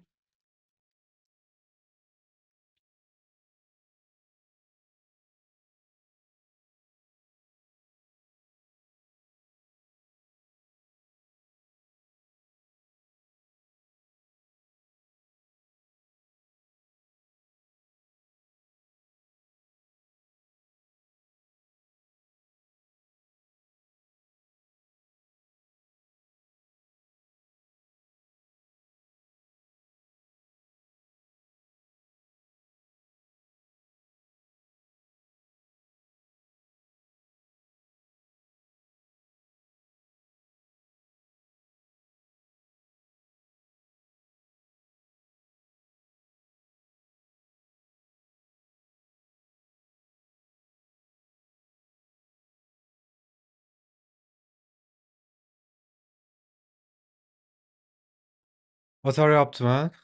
Film time?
Finished up yesterday.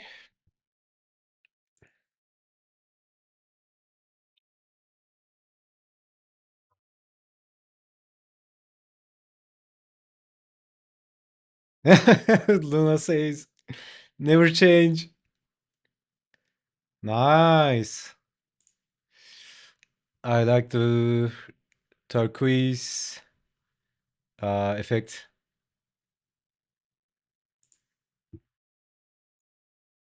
Damn blacks, putting down blacks.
Mm. Still playing with the whole effect weapon thing, just throwing everything at the wall. Uh, until I land on something. Yeah. Not excited about any of the stuff. We'll get there.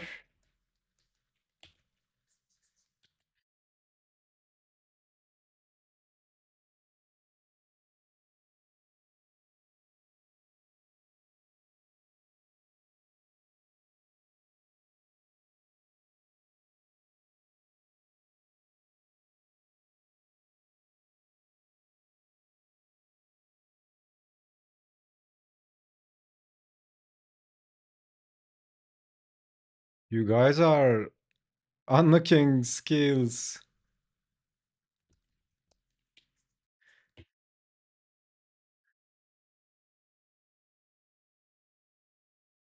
I want to unlock a new skill. I don't know. Like suddenly be able to paint like Laurel Austin or Craig Mullins.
Burn the bridge to later. Burn burn the bridge to later. Oh, okay, okay.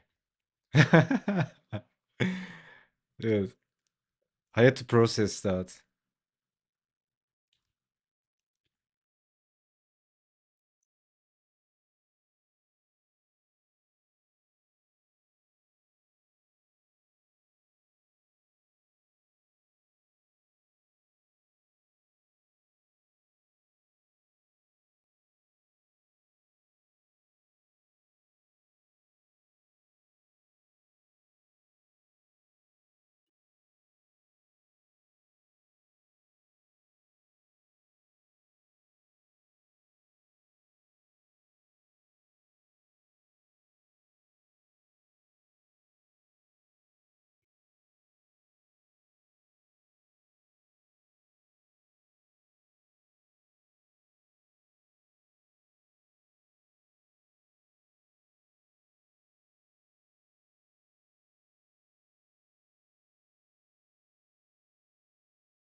Okay.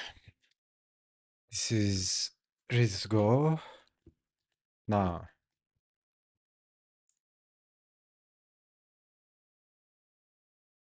get this guy. Save this guy is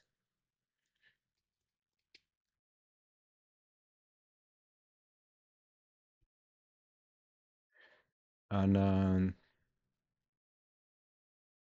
scale this.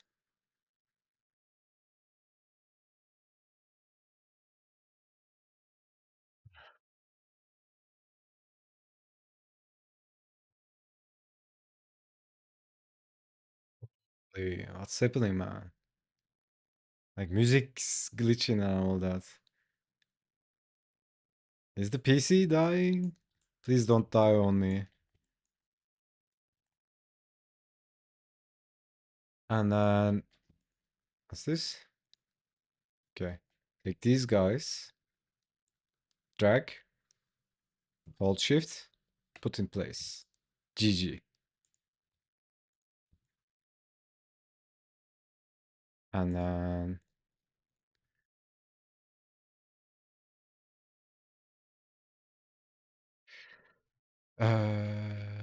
take these guys like this.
Holy, what did I do? Okay. You know when you press a wrong shortcut and it does something, but you don't know what it did?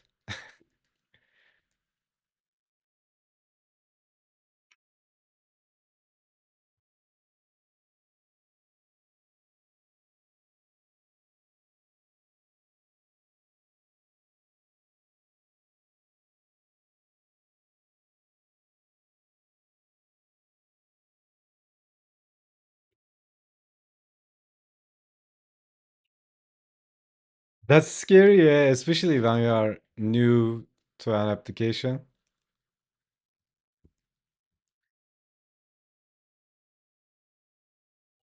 I had those kind of stuff when I was doing 3D because there are lots of stuff in 3D. I accidentally pressed like fat finger something, and then it locks a selection or something, right?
This for me.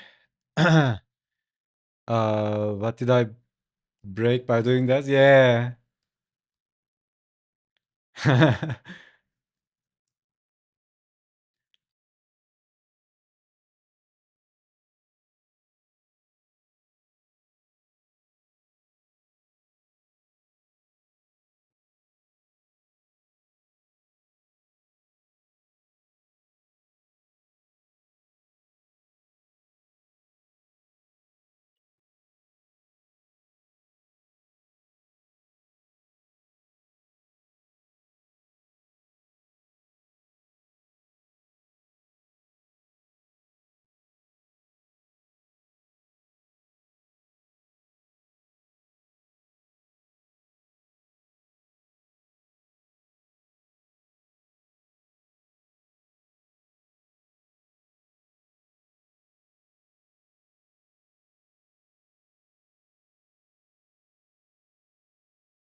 Okay, break time.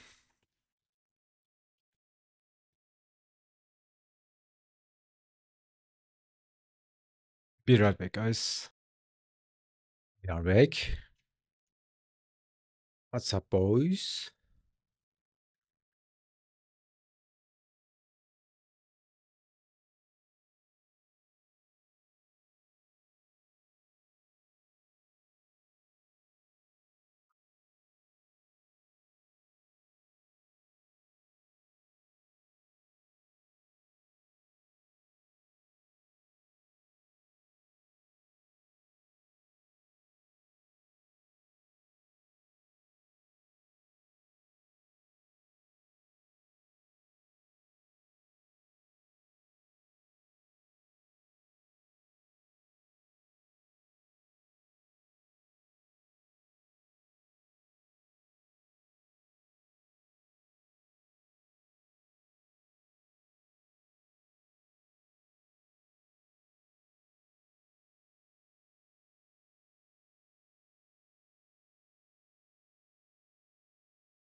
18 ready to ink.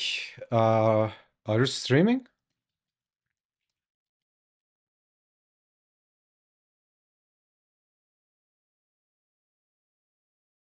I'm not seeing Discord.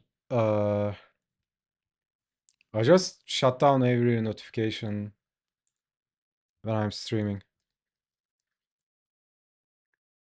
Why you gotta make it so easy? Make it look so easy? Honestly, I'm so in it right now, I can't tell, but I'm guessing that shape script we did, uh, that really paid off, right? Instead of trying to figure out that stuff every page.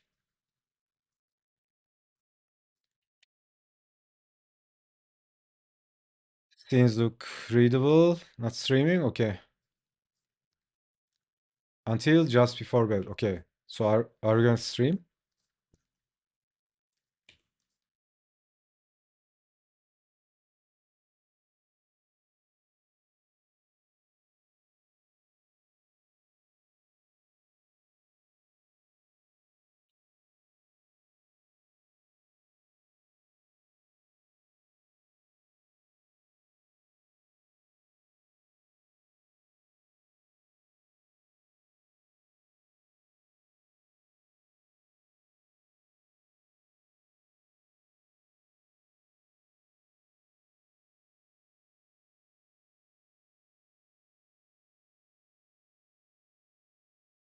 Okay, nice. Okay.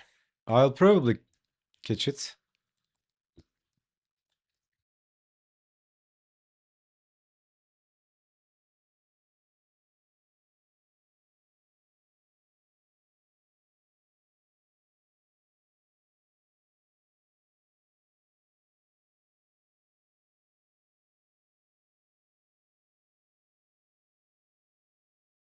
Yeah. Gonna be doing lots of video editing again. Uh what was I gonna say? I was gonna say something, but I forgot.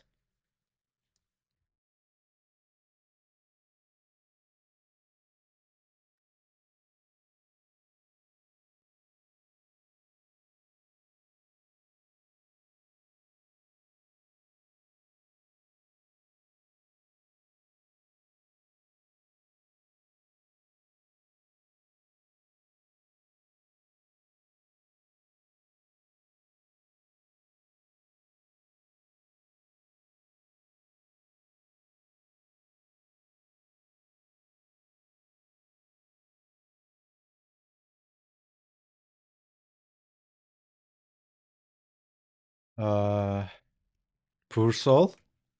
Why?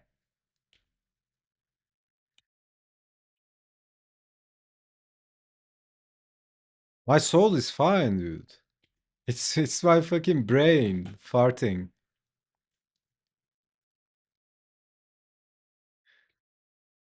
Your soul is invincible. No matter what you do.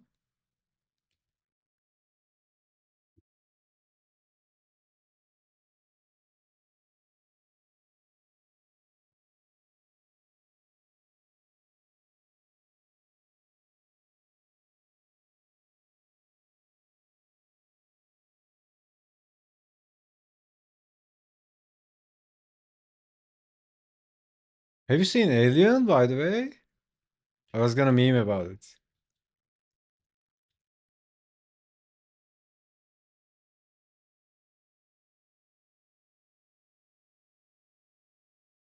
Oh, with all the editing, yeah, dude.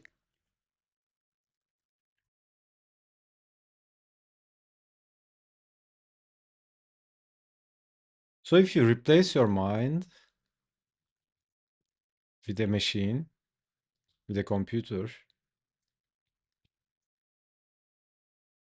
so are you still human if you do that?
Why am I explaining?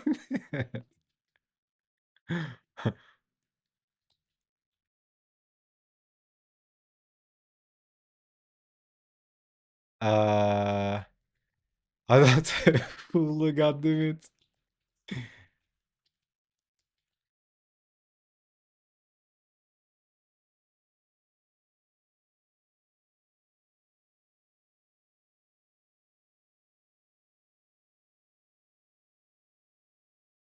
Haven't had time to dig around the dark corners of the internet to find a free link.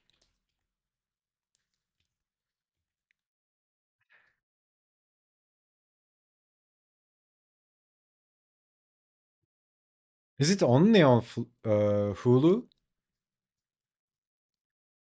Dude, that's so stupid, man.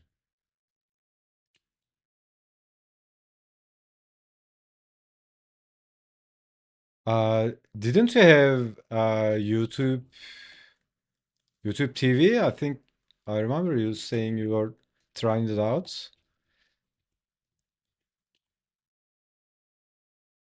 I don't know. It changes from country to country, right? I don't know what they include, but maybe in one of the channels there. I don't know.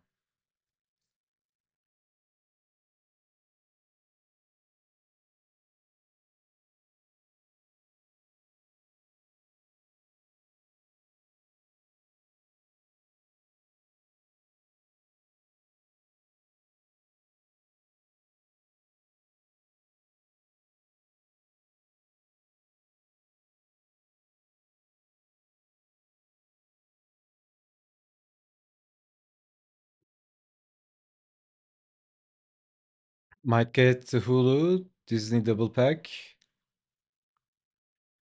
Yeah. So, uh, I don't know which one is which. Like, which one owns which? Is the part of the that company family, like Disney, Marvel, all that?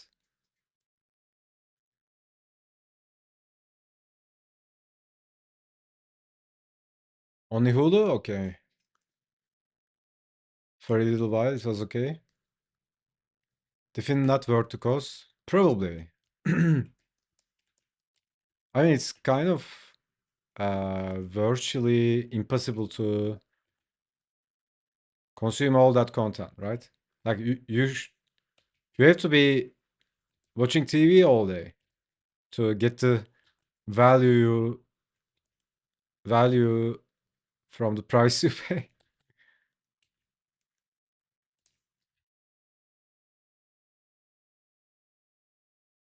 It's so funny. That reminds me. There's this guy here, like couple blocks away. Dude, this guy sits on the balcony like all day, right? This old guy, right? Probably retired. Uh, and you know how all old folks are? Like, he lived his life and then he's just chilling, right? Watching television and all that. I'm not criticizing or anything, but dude, this guy put the puts the TV. Like TV is on the balcony, man, and it's max volume. Like the whole neighborhood is watching what he's watching and listening.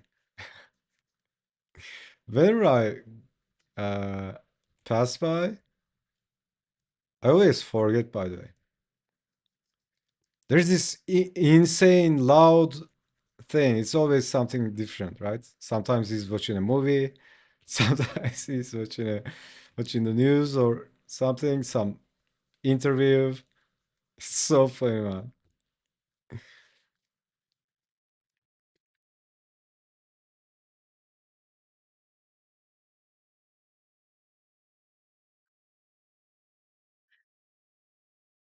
Mm.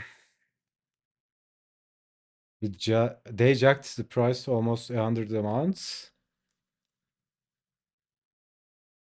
That's actually more than cable. Okay.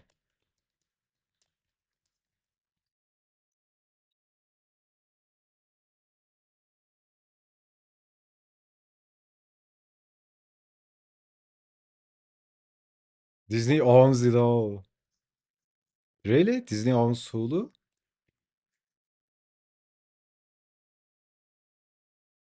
ESPN? ABC, Hulu? Okay.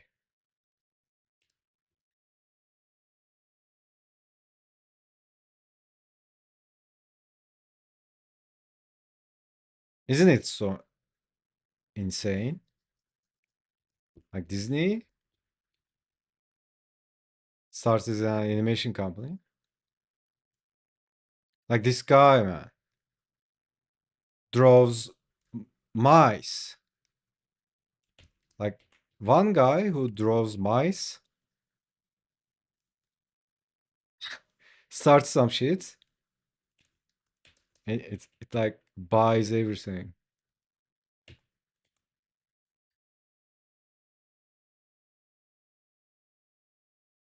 Could be worse. Could be watching some sketchy porn or something. Yeah, yeah, yeah. I'm not criticizing, right? It's just he's kind of funny and like he's cute in a way that old people are cute, right? Funny guy.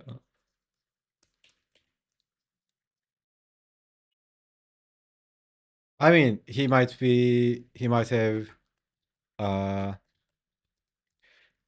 what do you call it? Hearing loss, right? I think I have some hearing loss because of the all the shooting and all that.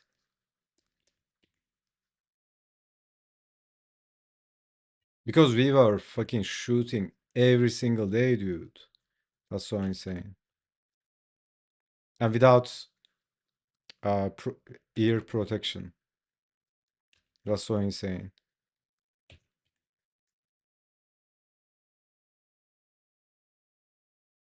I don't know if I told it, but we used to uh go to these stations, which is basically out of in the middle of nowhere, right? We would go to those places for support, like the man support, like stay there a couple months. Like you are in this station in the middle of nowhere. There's nothing to do. Literally, there's nothing to do, right? And we would get bored, and we would just set up the shooting range, just waste bullets. It was so cool, man. Holy shit! There was this uh uh automatic grenade launcher, dude, in the station. Holy fucking shit, dude! Like imagine how uh scary is a grenade launcher. Imagine uh you are shooting grenades in auto. Holy shit, dude. We would just sit. It was it was a mounted gun, right? It's a huge gun. And uh we would sit. Holy shit. What am I remembering, man? So we would sit, there's the trigger. You are aiming with the visor. It's like you press it for 2 seconds. It's like pong pong pong pong pong pong. And then you wait. And the mountain explodes like boom, boom, boom, boom. Holy shit, dude. That weapon, that's fucking scary, man. Anyways, why am I talking about weapons? Uh Potato misinformed.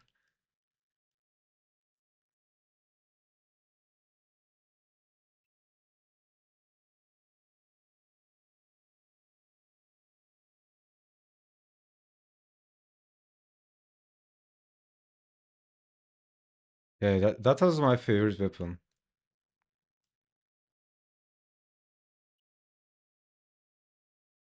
There was this insane sniper rifle that was so cool.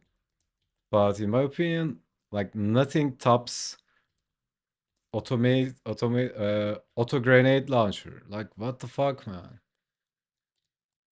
Like, who designs this shit, man? It's so insane.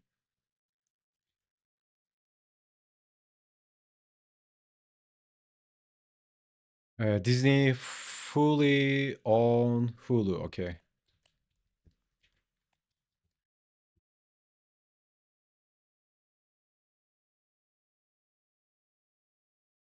Old people can be some of the cutest. Yeah.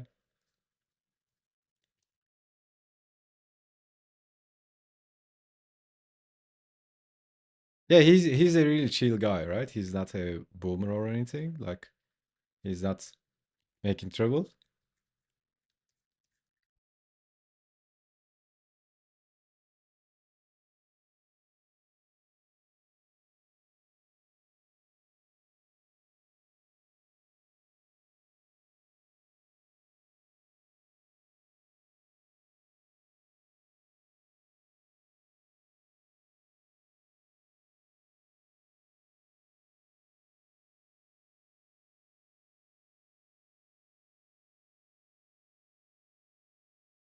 Playing with military toys sounds like hella fun time. Yeah, dude. Like, there was nothing to do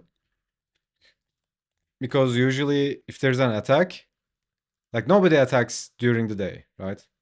Like, who attacks during the day? So during the day we would just get bored. Just like spar with the mountain.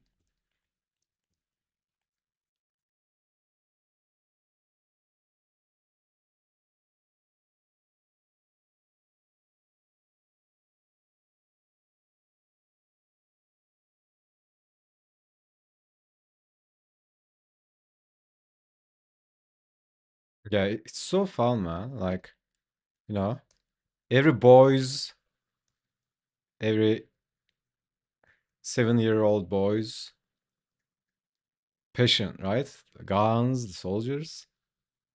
Of course, it's not a game. It's fucking real.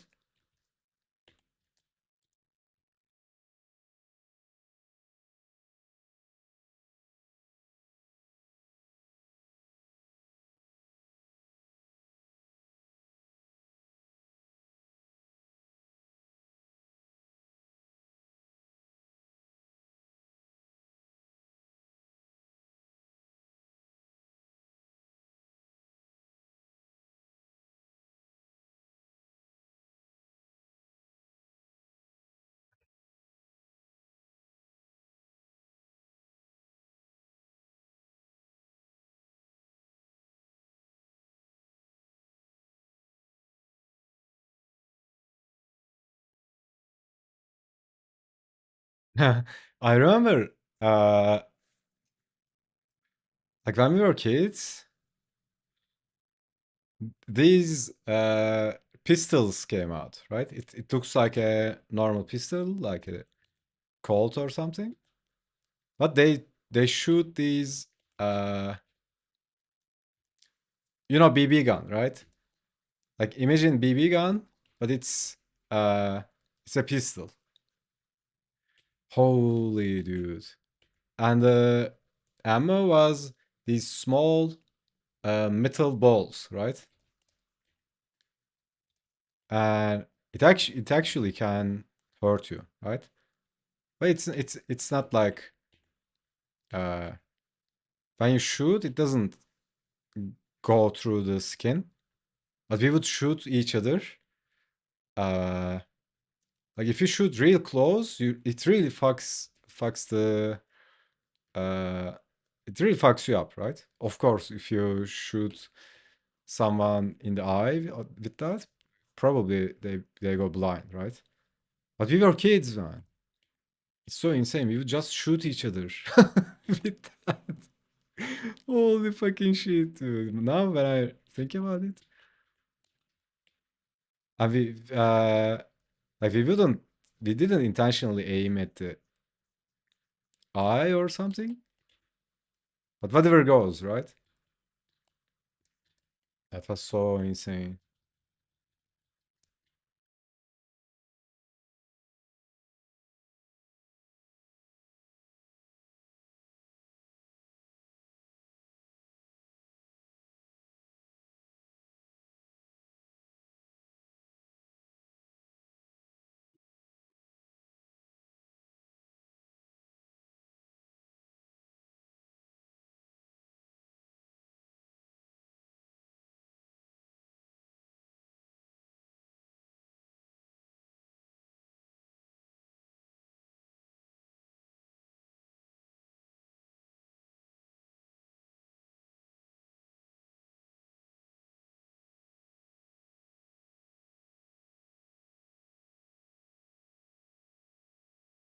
Steven Walker track has no business being this good. Yeah. Yeah, some of them are absolute bangers.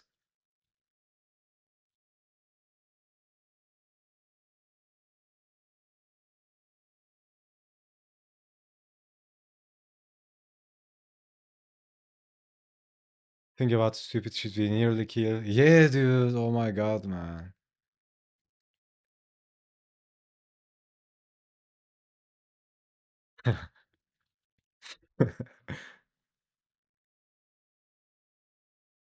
Like it's like is it a contest?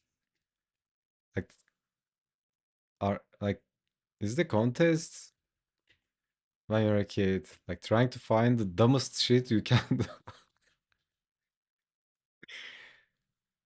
Oh my god, man. So there was this park. Uh you know those uh spinning wheels? You sit on it and there's a wheel in the middle. It's a circle thing. You sit on it and everyone spins the wheel and you spin like crazy, right? Lucky to be alive, yeah. Merry-go-round, yeah, yeah, yeah, yeah, yeah. Yeah, that. Uh, so with my cousin, we would hop onto the bicycle, two of us into a single bicycle, and we would go to that park, and we would spin full force, right? We would spin as fast as we can, and then hop into the bicycle, two of us, like immediately, right? Like it's like a challenge, and then try to try to go downhill. There was this insane downhill street. Uh, we would try to go downhill in the ongoing traffic without dying. Holy, like it's so insane, man. What are you doing, man?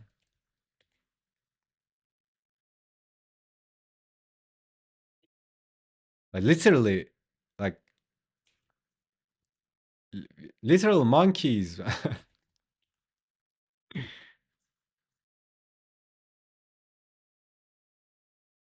Like your head's spinning and you are trying to ride a bicycle downhill.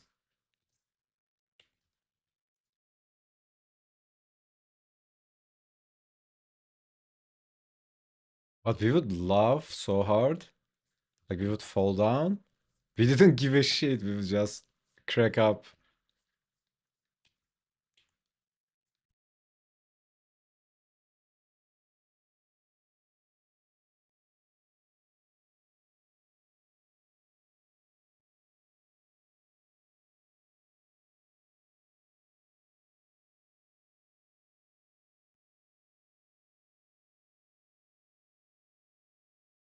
No masterpiece was ever created by a lazy artist.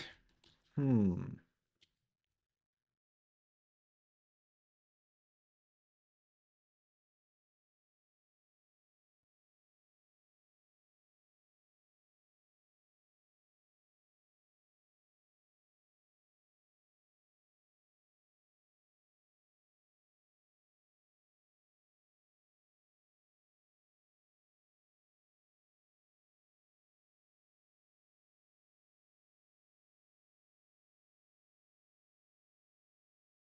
Have you finished Splinter Cell, TK? Honestly, I want to watch it again. Just can't can't get enough.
Maybe after stream tonight.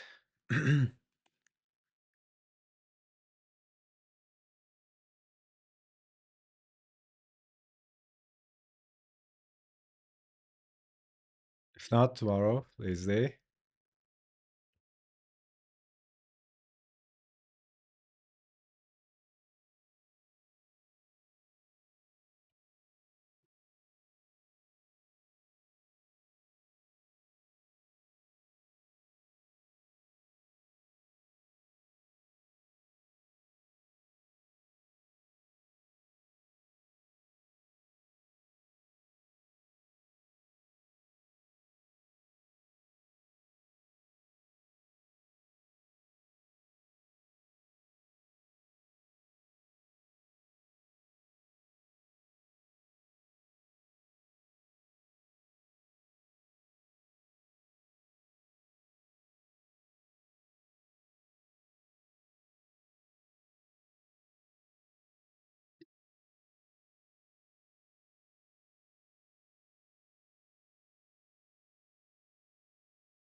My mind is like bringing images of my favorite games. I think my inner child is crying to play a game.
Actually, I can take a break and eat something, maybe.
Yeah, I also saw what is it? Alice in Borderland. There's a new season for it. I watched it like I don't know. It's been a while. I've seen it.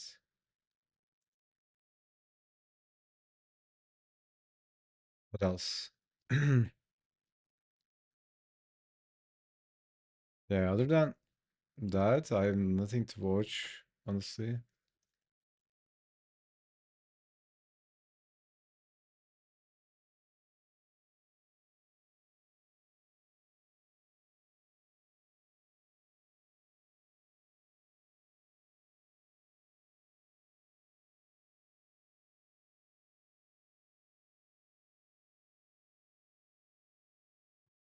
Also, I keep complaining about not playing a game and all that.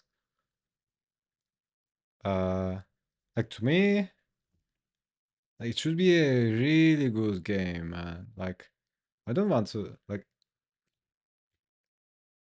not even 7 out of 10, right? Like, give me something like Baldur's Gate, I'll play it. Other than that, like a mediocre video game, if I'm gonna go Degen mode, at least it should be a fucking cool ass game.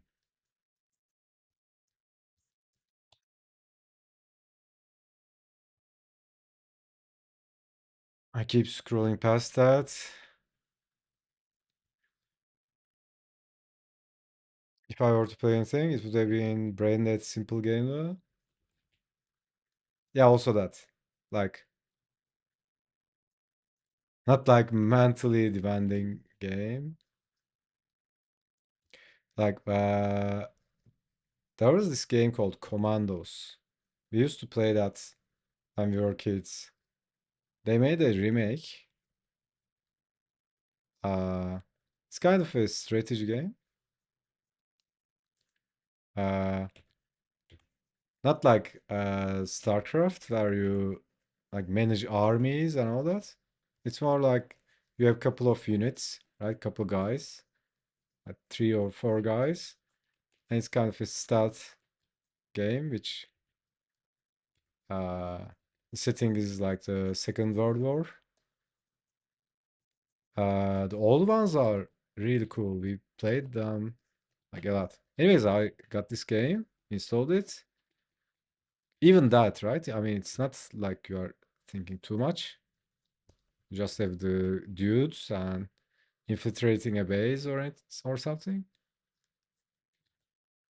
Even that, I was like, oh man, come on, man. Do I have to deal with this shit? Can't I just shoot stuff?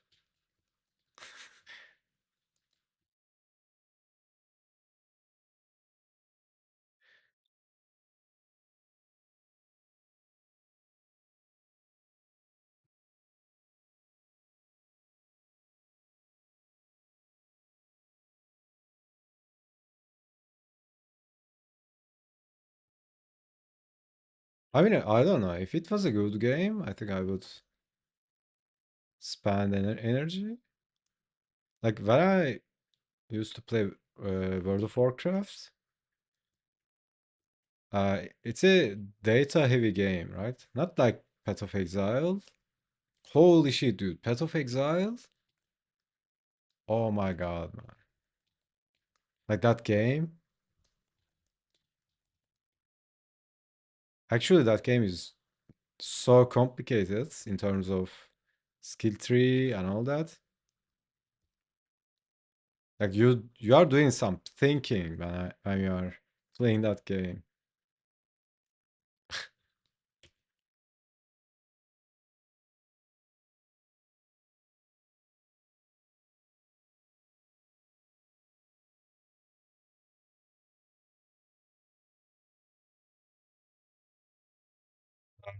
If you were playing it with my bro, oh my god, dude. Like we didn't play a lot.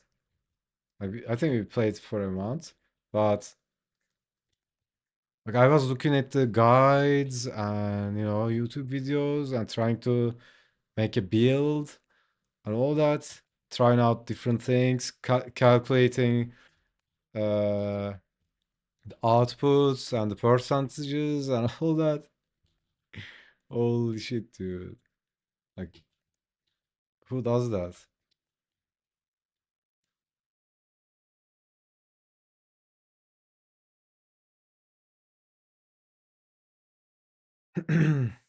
Know exactly what you mean? Yeah, like some boomer game, right? Like Fortnite or something. And maybe not Fortnite, but something in that level of simplicity.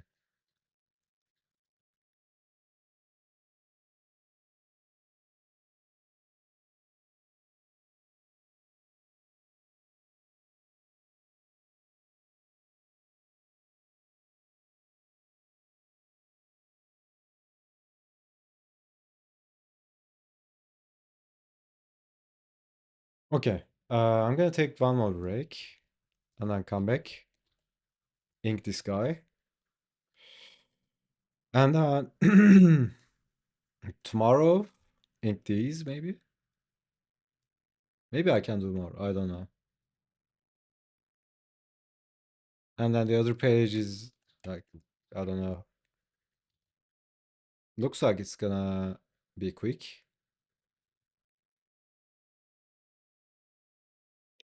So what time is it? Yeah, uh I'm already past my uh dip dip phase. So yeah, one more break, one more block in the sky, and GG. So yep, be right back, guys. All right, let's go. Ink the good boy.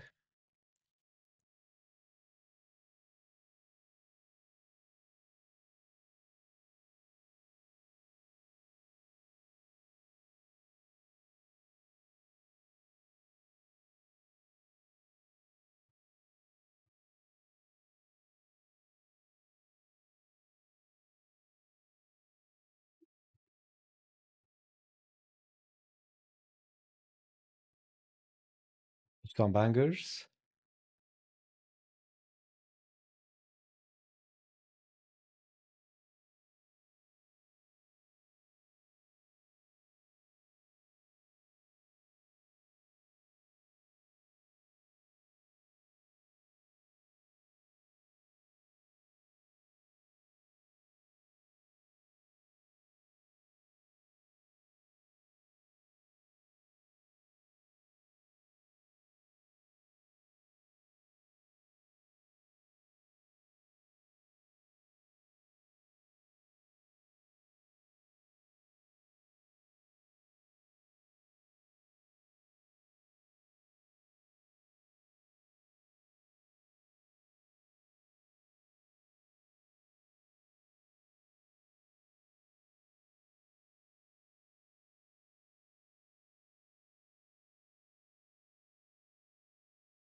My fucking mind, dude.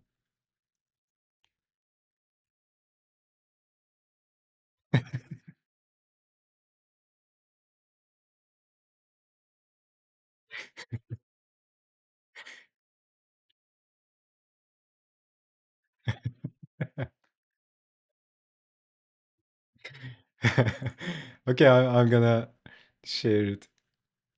So I saw this meme. Like my fucking mind, dude, keeps bringing this shit up. And I'm cracking up like randomly. Hold on, it fine.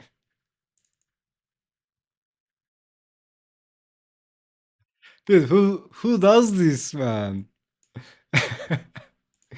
Like it keeps bringing this stupid shit. I keep remembering this shit. What the hell, man?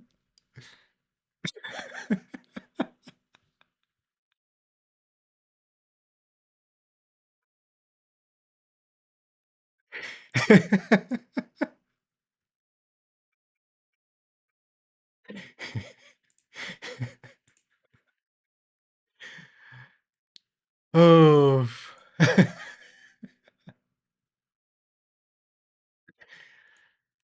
So if you see me uh, smiling or laughing hysterically in random times, that's what I'm laughing.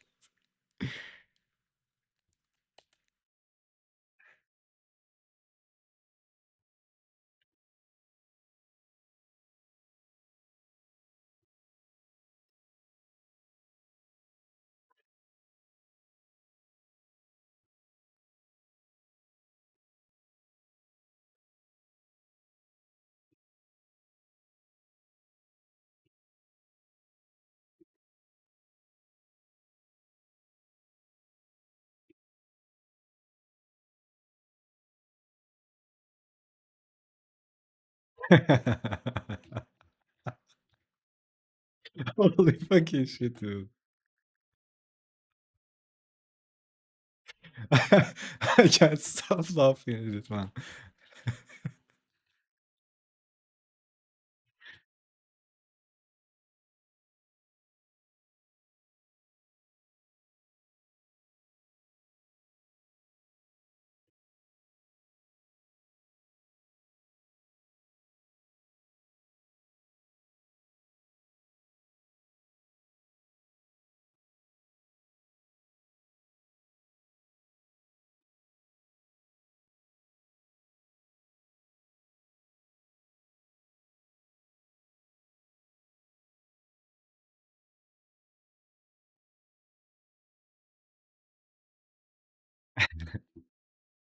Remember, I was talking about to have fun, you need to lower the bar.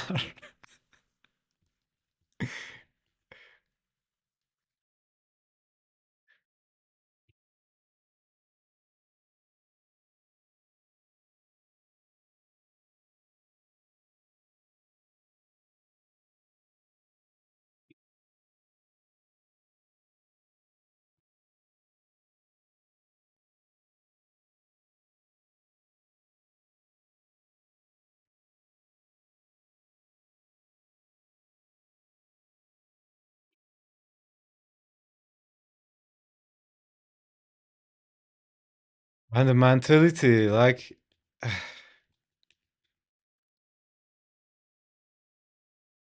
funny thing is, uh, I knew guys who would say that in the 90s. Oh my god, dude. There were these guys who would show up and literally that duck, right?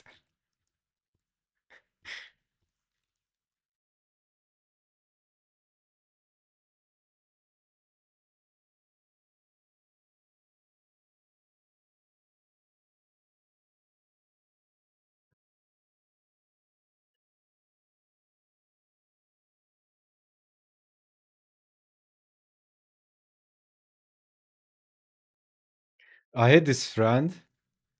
Uh, I this guy is a really tough guy, right? Like, and like he's not an actual thug or something, but what do you call guys like that? Like he would get into fights all the time, right? He's kind of an aggressive guy.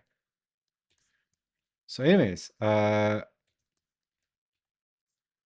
and I love this guy, right? He's my friend, and we would hang out.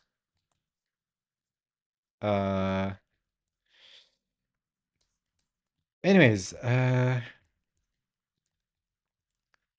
like we were doing these weird challenges. So we take turns, and one of us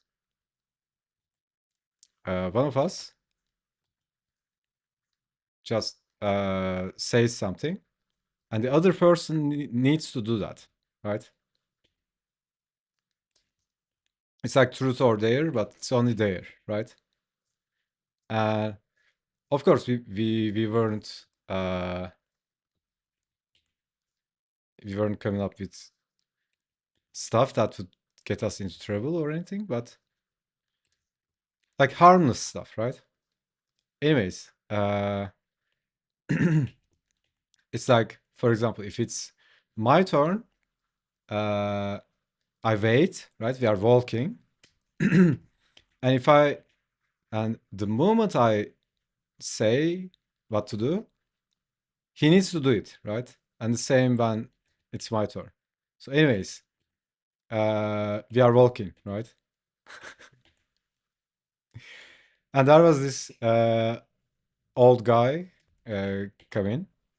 I saw him coming to us, right? He's walking on the street, and I said to him, "You are gonna go to approach this guy, and you are gonna say, 'Excuse me,' and then make the absolute most weird face you can, and then keep walking."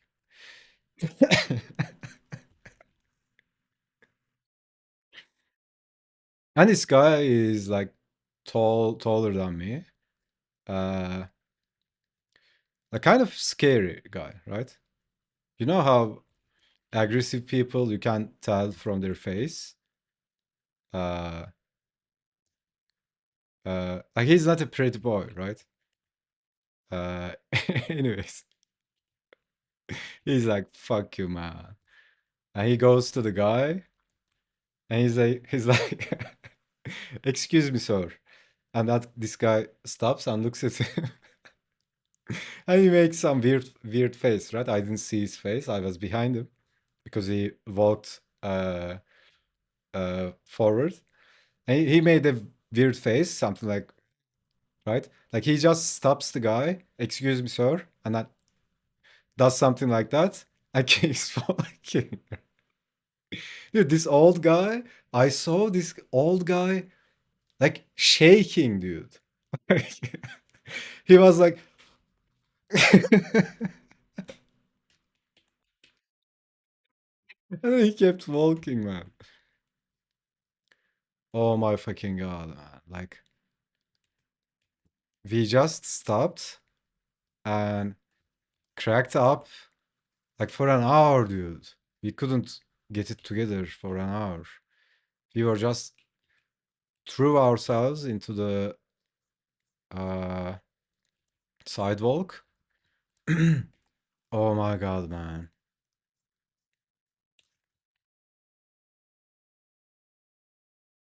Because this is not a kid, right? This is like a 35-year-old man. Comes up to you and says like, "Excuse me," makes this a weird face, and then keeps walking.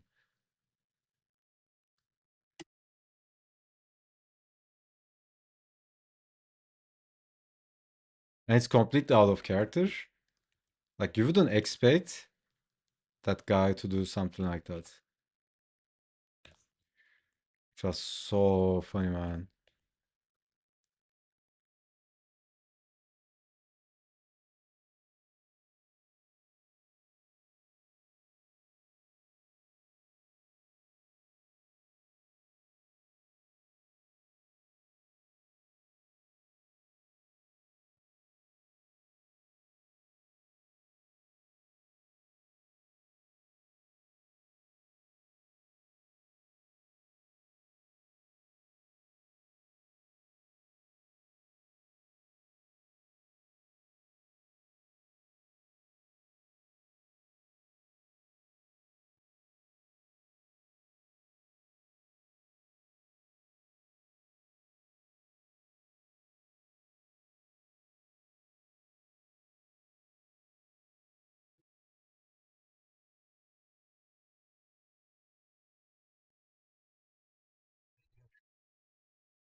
think that's enough for today.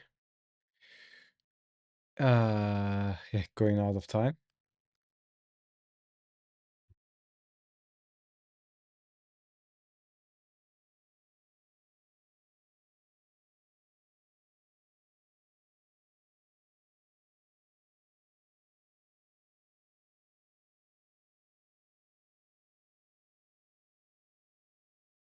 So today,